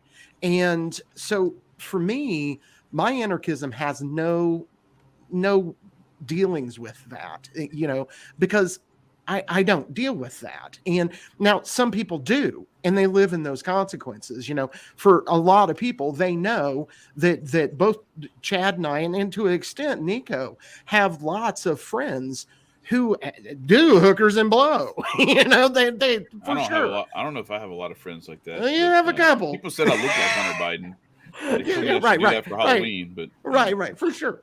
But we know some people that's their gig, and I see how it affects their life. I see how it affects their judgment, and I'm not trying to do that, because I'm trying to be a good person. And at the end of the day, I agree with Voltairine de Cleyre, who said that if somebody could offer me a better solution than my anarchism, I'm there today, yesterday. Go on, give it to me. I'm ready. I just have no other way. I was just pausing you right there. She said, "Go on, give it to me." I was like, "Hey, I don't know. Take it strongly." No. That's right. Thought about pausing you should Taylor when he was talking about the butt part, and I was like, yo. I'm never gonna let you get to the butt part. I'm just letting you know right now, straight up, that is not happening. But I didn't want to. He was on a roll. I had to let him go. So we rewound and then we paused. But anyway, so I have this question for everybody. We talked about the food and everything, but let's just. I want to hear, because Marcus and Nicco don't really know Brody the way that we know Brody. But is there a more amazing white man on the planet than Brody McFarlane? Why's he got to be a white man? I'm just saying, it's just like he's. Yeah, I was gonna say most amazing man. I didn't know. I had to say that. Was he white? I didn't know this. I just know he had shit on point the whole weekend, and he was waiting tables sometimes. He was, and it's interesting too, because one thing that I noticed, because I know he doesn't live there, but everyone in the staff respected him and liked him.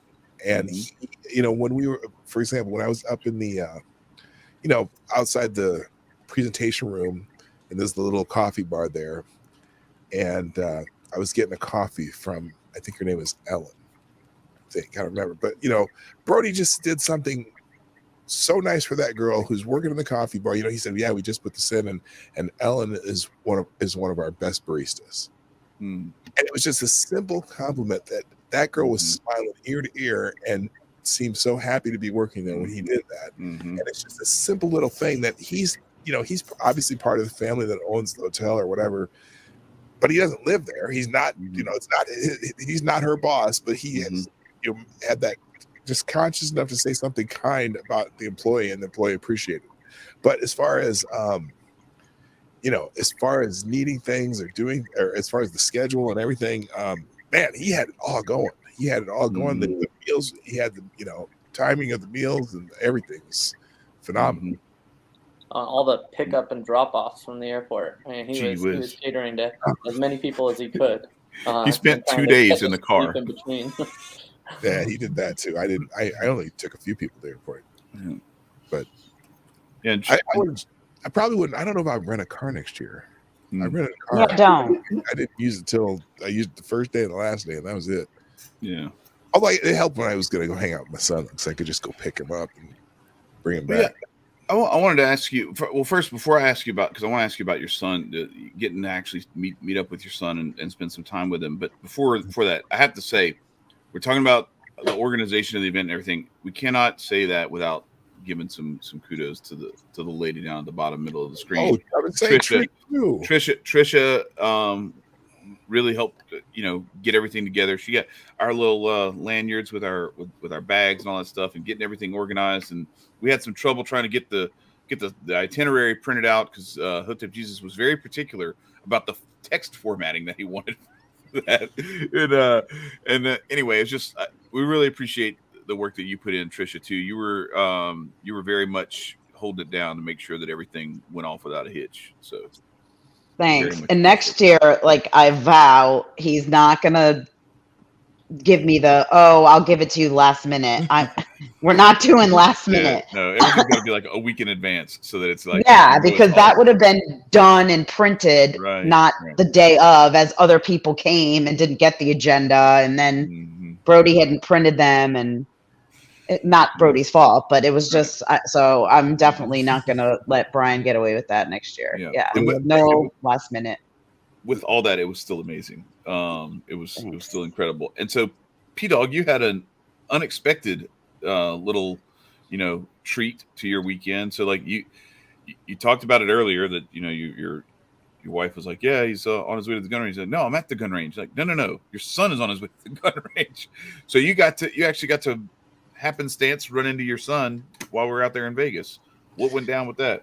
Well, nothing. He was there for a bachelor party for his future brother-in-law, and so he was out there, and when I found out, I just called him up and said, hey, maybe we could eat breakfast Sunday morning, and it brought him over.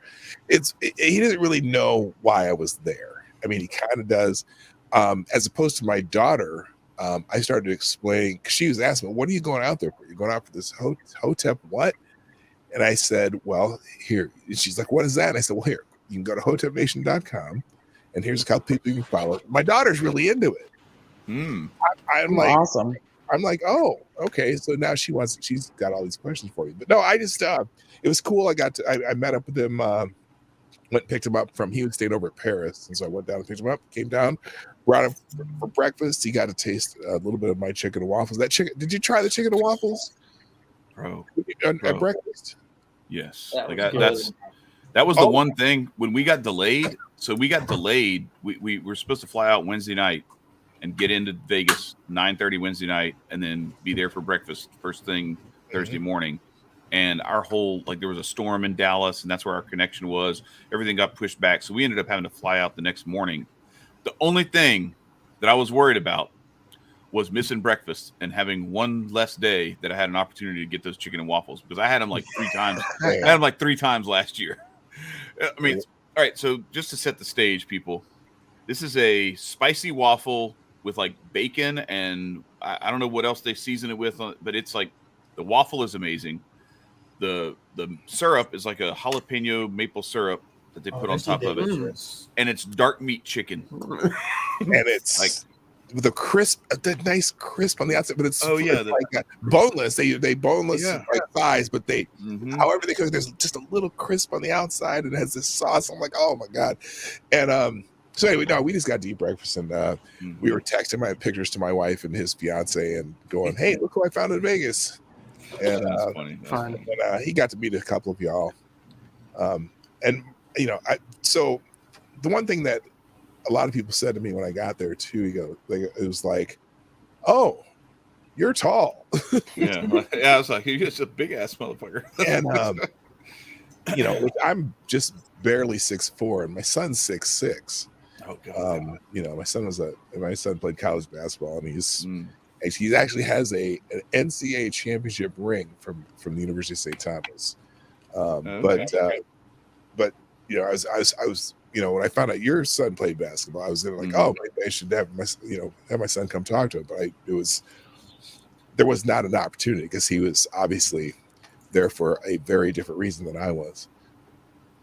So. Yeah, well, and I think Jonathan and I went to that Omega Mart, which that was another trippy thing. That place is really cool. It's like this fake grocery store that is just like an amusement parky sort of. It's very hard to describe. It's like you open a cooler and you walk into Epcot. I don't know. That's like the best way I can describe it. It's weird. It's not what I expected. So we were there like all Sunday morning. So like I think we came back, and that was when you were coming back from dropping off, or you were about to leave to drop off your son or something. I saw you in the car, as we were leaving or something like that. So, so Taylor said he needs to head out. Yeah. So I wanted to say thanks for showing up, man. Been great meeting with you. We'll have to have conversations in the future. Absolutely. Yeah. Absolutely. We're gonna bring you on and bring you into the virtual indoctrination chamber. I love it. Very soon. Yeah. And I will be uploading my footage. Taylor and I are sharing footage, and I know Taylor's going to do something amazing with it. And I'll probably make a 30-second video with. I'll be putting my footage into that same folder, except I gotta censor Hotep Jesus, so I gotta pull out some clips that'll get him canceled. So you know. No comment. Yeah. All right. Bye, guys. Yes. Yeah. Bye, Taylor. Peace. Bye, Taylor. Appreciate you. There was one thing that I forgot, but so one thing. Next year, I want to go out like early, so I want to be there actually from like Sunday forward, because I was too tired. Anyway, I need to catch up on that jet lag so I can like actually enjoy like being awake. But I want to do like a pre-HotepCon hike in Mount Charleston, which is like 30 to 35 minutes away. So if like people are there and they want to go up, we will. I'm going to go anyway. And Brody says it's cool up there, so it's not like even in the summer it'll be super hot. And then P-Dog had said to go visit the Mob Museum. And he said that was really cool. So yeah. Say less. So I want to do that too. So the day we picked up Hotep Jesus, we had to pick up the balloons. So I just ordered them online. Like, I don't know, Brody and I were like, okay, we'll just get these. And I had no idea how big they were. So it was me. So Brody was driving, then Hotep Jesus, me, Taylor, and Amber. And we go. Right. That many people in there? Yeah. So he had a huge, Suburban or whatever it was, Tahoe. But we go to Party City and we go inside. And there's 8 balloons, but they're like this big. Enormous. Each one. So I was like, how are we going to fit these? Like, I didn't know everyone was going to come. So Taylor has video footage of it. I can't wait to see it. I hope he puts it out there because we stuffed the balloons in. I mean, Amber was like this with like balloons. Like I couldn't see anyone. We had some in the front. You couldn't even see anybody. There were so many, and it was just hilarious. And I was like, it was just really fun. Yeah, it was a good start to the week. Mm-hmm. I really hope. Go ahead, Chad. I'm sorry. No, I was just gonna say one of the things for me that was really interesting. Like I didn't really talk to anybody about this while we were out there, but like I wanted to bring Jonathan last year, but he was 15, and it was just like it's like I don't know. Like I even asked. I was like, hey, would it be should I bring him or whatever? And I'd never been to Vegas before, so I didn't know like what was going to be going on or anything like that. And I was like, the last thing I want is to be like, come out here with me and then just stay in the hotel room for, a whole weekend while I do a bunch of stuff with my friends and you're bored to death and hating the whole idea. And you just get to tell people you were in Vegas. We might go do a handful of things, but it's not going to be nearly what you were expecting. So then once I did it, I was like, oh, damn, I wish I had brought him because he really could have like enjoyed it, gotten a lot out of it last year, but bygones. So when I'm bringing him out this year, I was a little bit apprehensive, and he was even saying like, I don't know about like hanging out with you and a bunch of people just like you, like it's just gonna be a bunch of old people talking about like I get a little bit of pushback at home because it's like, oh my God, what are you watching now? You know, it's like just because I'm constantly, I'm either watching something or I'm, whatever, working on a video clips, putting a little compilation together or something. And I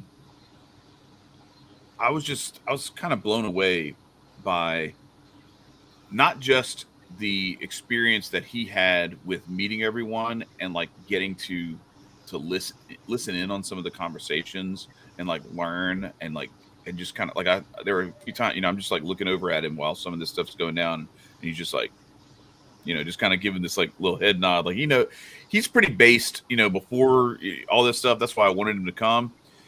But the thing that was the most that was the coolest for me was I thought we were going to be somewhat disconnected in terms of like me being, part of the event and doing the stuff and knowing everybody and spending a lot of time. And he was just going to kind of be like a fifth wheel, not really sure where he fit in or whatever.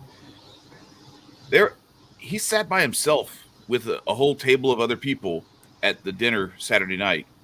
You just sit there holding court with Ricky and like I don't even remember who else was all at that table. But he did that. But then the time that we spent as a father and son doing other stuff. So like what we did Friday night, while Uncle Hotep was dancing in his Crocs at the Mirage,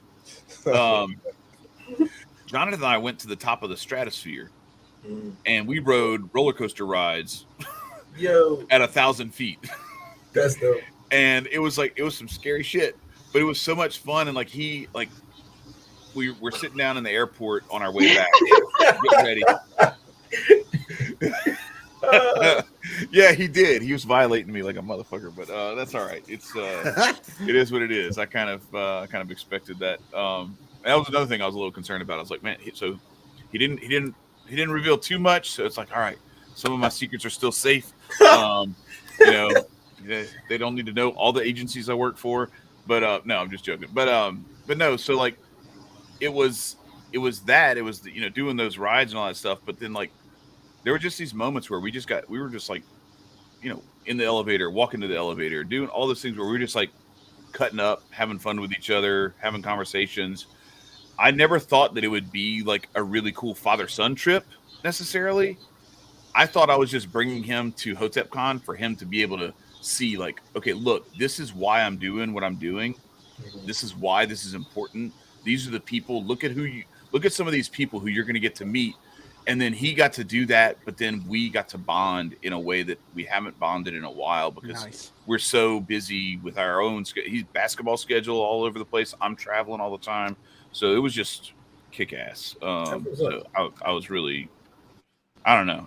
I was blown away by how like we're sitting there eating at the airport and he just looks at me like while we're looking at the menus or whatever. And he goes, "Hey Dad." And he just like reaches across and dabs me up. He's like, "That was really cool, man. Thank you. Thanks for bringing me." That's so I was like, all right. Like I didn't, because he was kind of giving me shit. Like he was just like, "I'm really just going so I can take pictures of myself in Vegas and send it to my friends." Like that was the vibe he was giving off before, and I was like, "Oh shit, what am I doing? What did I paid $700 for you to come out here? What the hell?" Like, right. It seemed like he was enjoying it, and there were, there were, the age range of people there was pretty wide. I think Jay and Olivia. I mean, they're still in their 20s. There's another couple there that they're younger than them. I think. So it was a good ages. Yeah, AG and Ashley were. Yeah, they're in their 20s as well. I think Jay and Olivia are younger than them. I think AG's like 24, 25, something like that. But but they're all in that. And then Ricky's like 19 or something. Isn't Jabari like 17 or something? Because he's like, he has that. Damn, I love it. Are you trying to take the spot as the number 2 hater on the Jabari hater list? I love it. It's Ricky Bascom Jabari, not Jimmy. Jimmy is Jimmy Doss. But anyway, it's all good. Like he. Oh boy. So it all sounds like an awful lot of fun. And I'm hoping prayers that this works out, but I am actually hoping to have a business up and running by that time, and by the next time, and we'll be actually coming off of being part-time gypsies for a summer is my hope. And we're basically going to be selling cannabis merch and going to festivals and those kinds of things. Oh, fun. Yeah. And call it a festival. It'll be Hotep Con Festival. Right. That's what I'm saying. Is that right, for sure. And that's what I'm hoping is that will be like when we're rounding the last turn will be when we go to Hotep Con. And so that's what I'm hoping happens. And so Nicco, we'll be driving. Well, by this time, looking at my calendar, my business will be up soon. I just need to stop dragging my feet and organize myself and certain but I'll be out there. I was bullshit this year. I'm fixing a lot of things, as you see the last 2 weeks. So I'm gonna be out there, and you'll see young Nicco out there, and I'd love to converse with everybody. Then we can all get there a day early, and we can do the show live on Wednesday night. I want to do it too. Oh yeah, that'd be blessing. It was funny because when I got home and I'm explaining to my wife, how it all went and stuff, she's like, she didn't say, "Are you going next?" She's like, "So when you go next year, are you going to go?" So she knew that, and I was, because I told her she could come with me if she wanted. And she said, I probably enjoy it, but I think this just needs to be a business trip for you, But no, I'm excited for future events, and it grew a little bit, right, Trish, this year, and I think, if you can double it. I think there were a couple of people who didn't come back, but then we had a whole bunch of new blood. New people, yeah. So technically, I was supposed to be going to the first one. Then that hoo-ha happened, and then I wasn't working for 7 months. And you know how life goes. So it's like I most definitely am not going to miss, especially with the ambiance and the audience that it brings, the people, the knowledge. I'm very, very, how do I put it? I'm structured for next year to go. If anything, I most definitely am aiming to converse with everybody. Like, I shouldn't have to look at a conversation from somebody via Twitter messages or anything like that. Like, the community that is Hotep Nation and Aquarian Anarchy and all the other things that align with our values and things of that nature is a boom-tastic community, to say the least. Like, it's nothing but fire and gems and just whatever the word is. People who just are very, very direct about how they want to go about things. And this is a group that doesn't hold back. And I most definitely am excited for the next year to be. For sure. And one of these days, we're going to do Korean Anarchy Con. It's going to happen. I don't care if it happens at my house or Chad's house. We'll have 3 people pull up and be like, "Welcome to the con. Here's your best." Right. That sounds like something that needs to be in Louisiana to me. For sure. I'd be all about it. Because I need to go have some genuine beignets and some gumbo. Right. Some gumbo and some. Wait. And Chad's famous brisket. Yo, I found a spot. Crawfish boils. Sound crazy. There's this dude he's from Gonzales, which is like 20-30 minutes from here, in Louisiana. But he set up a shop. So I do a lot of work in around the Gulfport, Mississippi area. There's this dude who has this little spot. It's called Parans in Biloxi. So it's in Mississippi, but this dude's a straight up coon-ass from like right across the border in Louisiana, and he has, oh my God, it's the most this guy was with us. He was from Maine, and he's like, "Can I go get some Creole food or whatever?" And I was like, "Well, we're in Mississippi, in like rural Mississippi, so there's a chance, but I don't know, and I don't know how to like properly vet like these restaurants without actually going and tasting the food myself. I don't know who to trust out here. Like, we got a bunch of rednecks that like they may or may not even like be like really down with Cajun food. They may not like spicy stuff. I don't know." So I pull up. Everyone down there's got a damn crawfish. I pull up the thing and I see, so I see Parans, and I'm like, oh, there's one of these in Baton Rouge. Perfect. I know this. They've got legit, they've got legit food. It may not be like that down home, like mom and pop kind of spot. It's a little bigger than that, but it's legit. So I'm like, let's go. We pull up and I'm like, wait, this isn't the same spot. This is a different Pyrans. This is not the Pyrans that I'm used to. Pyran is French for Godfather. But anyway, so we go in and I'm like, oh no, this is the joint right here, because this place was a mom and pop. It was like just this guy. They were like, I think there were like 6 tables, and it was like we were in a closet. It was that tiny. Wow. But then there's like this, the kitchen is like 4 times as big as the restaurant itself. And they do all this catering and everything. And there's like 8 people in there just throwing down. And bro, like their jambalaya, their gumbo, their red beans and rice. Oh my, they had beignets there too. Like they do it all. Oh my gosh. So it's that's the spot we're going, P-Dog, if you come down here. Con in Louisiana. I think yeah, that's only like a 2-hour drive to go to that spot. For who? I'm saying from here, from my house. From Baton Rouge. From my house.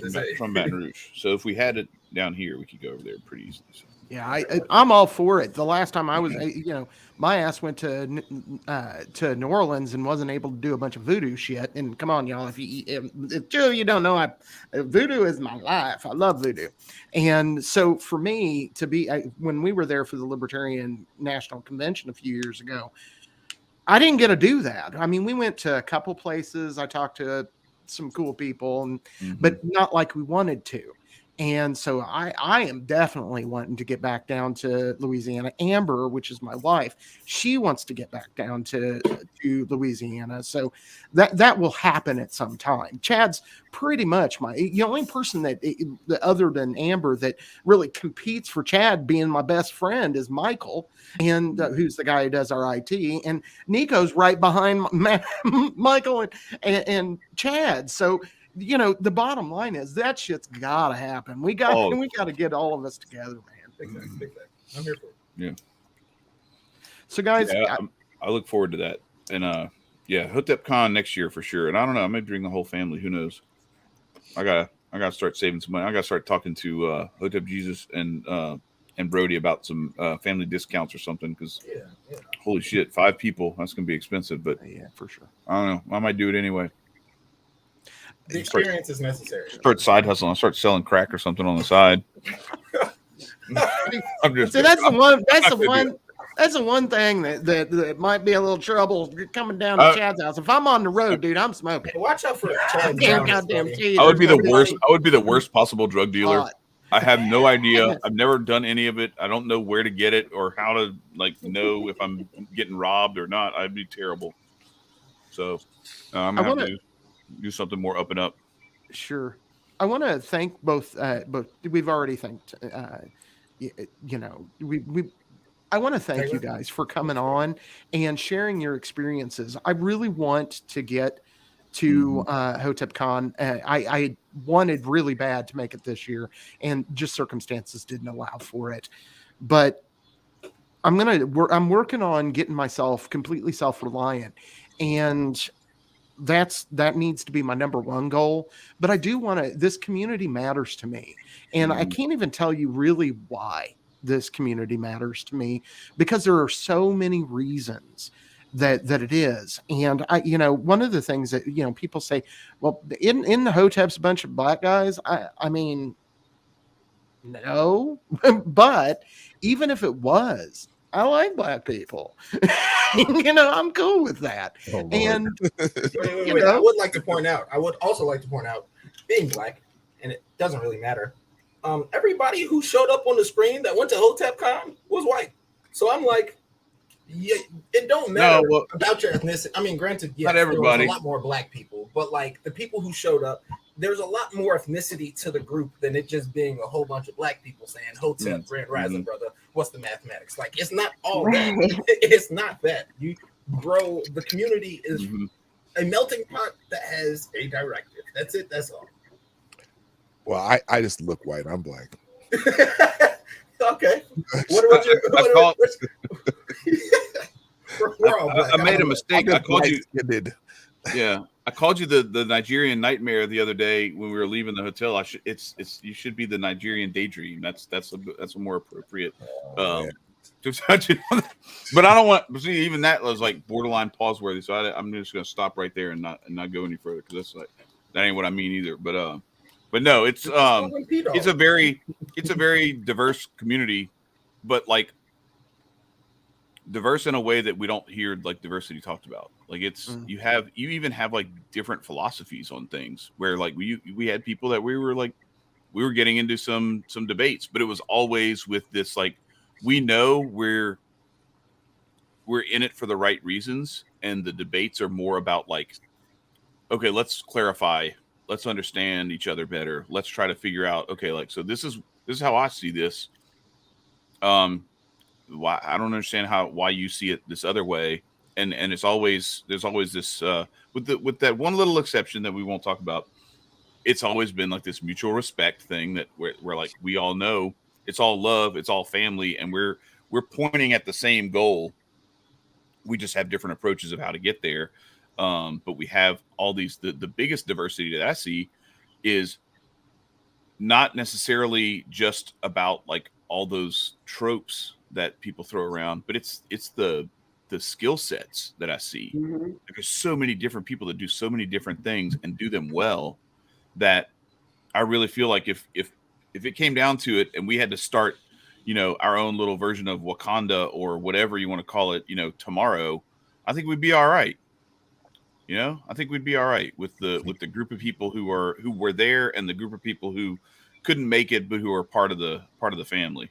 There's such a diverse group of skills and talents and passions that that's the thing that makes me most excited is that I see that it's not just a bunch of crypto people, or it's not just a bunch of this or just a bunch of political activists or anything like that. It's a bunch of people who have, yes, that's right, diversity of thought and skills, but the thing where I think we're similar is spirit.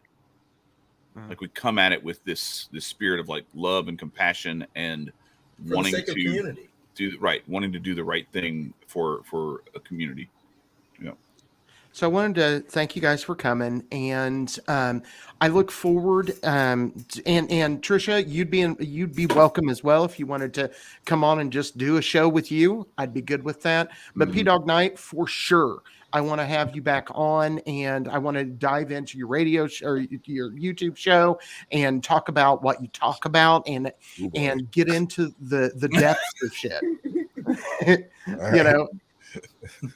So again, nothing but love for we got to take a second right here at the end. Jimmy jumps in here, so we have to say goodbye, and he comes up in here, so we got to say hi. Bring Jimmy up here. Jimmy Doss. What's up? How's it going, y'all? Hey, Jimmy. Hotep Nation and Men of Order fitness MVP. No offense, Trisha. But like nobody puts their grind on display every day like Jimmy Doss. Every day we get to see him on the treadmill, pumping iron and everything else. I see he's got the kids in the background and everything. You just get off work? I'm actually still at work. So God. So I've been trying to get on like all afternoon, but I appreciate that. So one of my favorite parts of the weekend, I told everybody, like, they're like, what was it like? Was it weird when you got there? I was like, honestly, it was like seeing family I hadn't seen in a long time. That's just what it felt like. So I felt like everybody got there and it was like, hey, I know you, let's hang out. And then, is one of my favorite moments was, I love Sunny, and I wanted a picture with Sunny. I was like, Sunny's awesome. Like, I look at her as like a political mentor, like just her philosophy. Absolutely. And she came up to me and she's like, don't stop doing what you're doing. I love your run videos in the morning. I was like, oh, and it like hit me like that. And I mean, I like putting it on display so that hopefully somebody sees it and is like, I want to get there too. Like, health is freedom, and I truly believe that. And I especially after all that happened with the last 2 years, like, healthy people are free people, and I just want to put that out for everyone. Like, and if I can do that, and I mean, Hotep Nation is the place to do it. Like, I'm all about it. So if we can get people healthy, I love it. I already told you. I showed a guy at work who he had told me he had gotten down under 300 pounds for the first time in however many, it was like 9 years or something like that. And I showed him your stuff and your before and after and everything, because I was like, man, look, don't stop grinding. Like, just because I know it's easy, because I've been there. Like, I've done the thing where like I lose some weight, and then I get to a point where I'm just like, you know what? I slowed down a little bit, so fuck it. You know what? Just let it go again. And it's when you stay committed and dedicated to it, and you don't let yourself fall completely off the wagon if you slip here or there and you give in, to some of the temptations. It's getting back on the horse as soon as possible so that you can keep getting to where you want to be health wise and get to where, because now you could probably like outrun like a whole horde of zombies. I see how fast you're running in there. You picking them up and putting them down. Or at least if we're together, you'll get away from it before I do, and they'll have a meal. Oh no! yeah, no, Jimmy. That was the one thing. You do those videos, and I'm like, okay, we're here at HotepCon. Jimmy, I walk by, and Jimmy's in the gym on the whatever, the elliptical, whatever you're on, and I'm like, okay, I'm coming back here next year, 70 pounds lighter. That's big facts. I'm like, so no, you got me inspired too. And I'm like, oh, that's the men of order thing. That's the accountability thing. And that's, the thing where, like I said, you are individuals trying to be, exercise your freedom, but every once in a while you need resources that can motivate you and or do things that you can't do. And that's what I'm starting to see this community become. And that's what excites me about it, and then just the family aspect.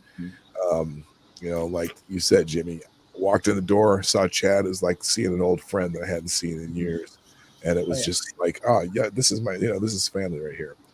And Trisha, who I'm trying to pick you up, Trisha, who I didn't really even know about you before this weekend. I mean, I know I've seen you in the chat, but I didn't know much about you. But I felt like you kept us all on pace, all in line, all in, Brody made sure everything worked, and you made sure everyone was there. And that really, I appreciate that. Thanks. No problem. So again, when I heard you were training, I was like, oh my gosh, that's awesome. I was so pumped for you. I'm still pumped for you. So I'll keep you posted. Please do. And for sure, Jimmy, you've inspired me as well. Like I told you a long time ago, one of the things I've stopped drinking a lot of pop. And I'm not going to say, because I don't do absolutes. I'm not going to say I'll never drink pop, but I drink a whole lot less. And I do take, I've got some arthritis issues in my legs. So what I'm trying to do is get it to where I can do what you're doing. I got to get the weight off of me so that I can put some time on my legs. And so I'm working with diet right now and trying to drop some weight. Not trying, doing. There's a difference. That is true. I've lost a little bit of weight and I'm aimed at losing more, because I agree with you that there's nothing that the state wants more than a bunch of couch potatoes doing nothing but sitting on their ass and looking at the TV. And that's just the truth. Yeah. But so I they want to just harvest us for AI. Correct. For algorithms. That's all it is. Sure. Let the robots do everything else and then come and shoot us if we're not giving them good enough information. Yeah, Satan Klaus has got a plan, and part of it is us being unhealthy. And correct. So, but I wanted to again just say how much I appreciate you guys for being voices. And you have different voices, and that's the strength. A long time ago, I had a magical fraternity that I helped start, and I was in charge of, and we were very different. We had ranging from like pretty hardcore, like pagan fucking weirdos, right, to just like Gnostics and Hindus and all these different ideas. And people would say, don't you find that that's disruptive? I said, not at all. In fact, we saw it to find commonality. We saw it to find what we had in common. And I think that that is a strength, because when you have a difference of opinion. For instance, I've learned from the people here tonight. When you allow yourself to learn from people that are different than you, then you strengthen. Let's say I disagree with something that you're saying. Which is the worst case scenario. We completely disagree. I've at least learned to strengthen my arguments. I've at least learned that, okay, this person has the farthest away from me opinion, and I need to be able to answer their fucking questions. So that's a strength. And then the other part of that is the not so worst case scenario is maybe you walk away from that and while you're thinking that through, you're like, you know what, I don't really have an answer for this. And then you start digging in, and then like that's how a lot of the stuff, like I didn't always think the way that I think we all kind of went through that little odyssey and described it here tonight, is that like we had our journey of how we ended up here, how we ended up at HotepCon, why HotepCon resonated with us. And it's because we've been on this persistent search for the truth, and we have not been satisfied yet. And we're starting to feel like we're finding it, but we're still, I think, this goes back to I don't remember who the quote is from, Marcus, but you can remember, but it's like, like look to people who are searching for the truth, but beware of the people who say they found it. It's Voltaire. Yeah. So that's I think we'd all be lying to ourselves if we didn't have like a little bit of like a suspicion in the back of our heads, like, well, is this right, or am I like still off on something? There's always, when you're humble enough to realize that you don't have all the answers, that's where you can actually find them. You can start to find answers when you don't think you already have them. If you already have them, you're a dry sponge. A dry sponge doesn't really absorb much. Just like it's solid and it doesn't. You got to be a little bit supple as a sponge. I'm stealing that. Huh? I'm stealing that one. That's a good one. Oh, all right. You're a dry sponge. You can't absorb anything. Yeah, you can't absorb anything. Awesome. Right. Yeah. Cool. So. Well, again, thank you. And thank you for the Anarchs that have both contributed, like Jimmy, who have contributed to our Patreon. I suggest people do that. The links are down below. It's a fun conversation, and it's really open, and because that's who we are. And I just want to also thank the people that have patience. Chad, Nicco, and I needed a bit of a break. We've been at this forever, it seems like. 2.5 years now. Yeah. Right. And we're not as consistent apparently as P-Dog Night though. Right, Holy shit, for man. sure. How do you do that many episodes and only miss like 5? Holy cow. I don't. Right. Holy shit, man. That's kudos, man. I'm impressed. Even on holidays, I do it. If it's holidays on a weekday, I'm doing my show. Dang.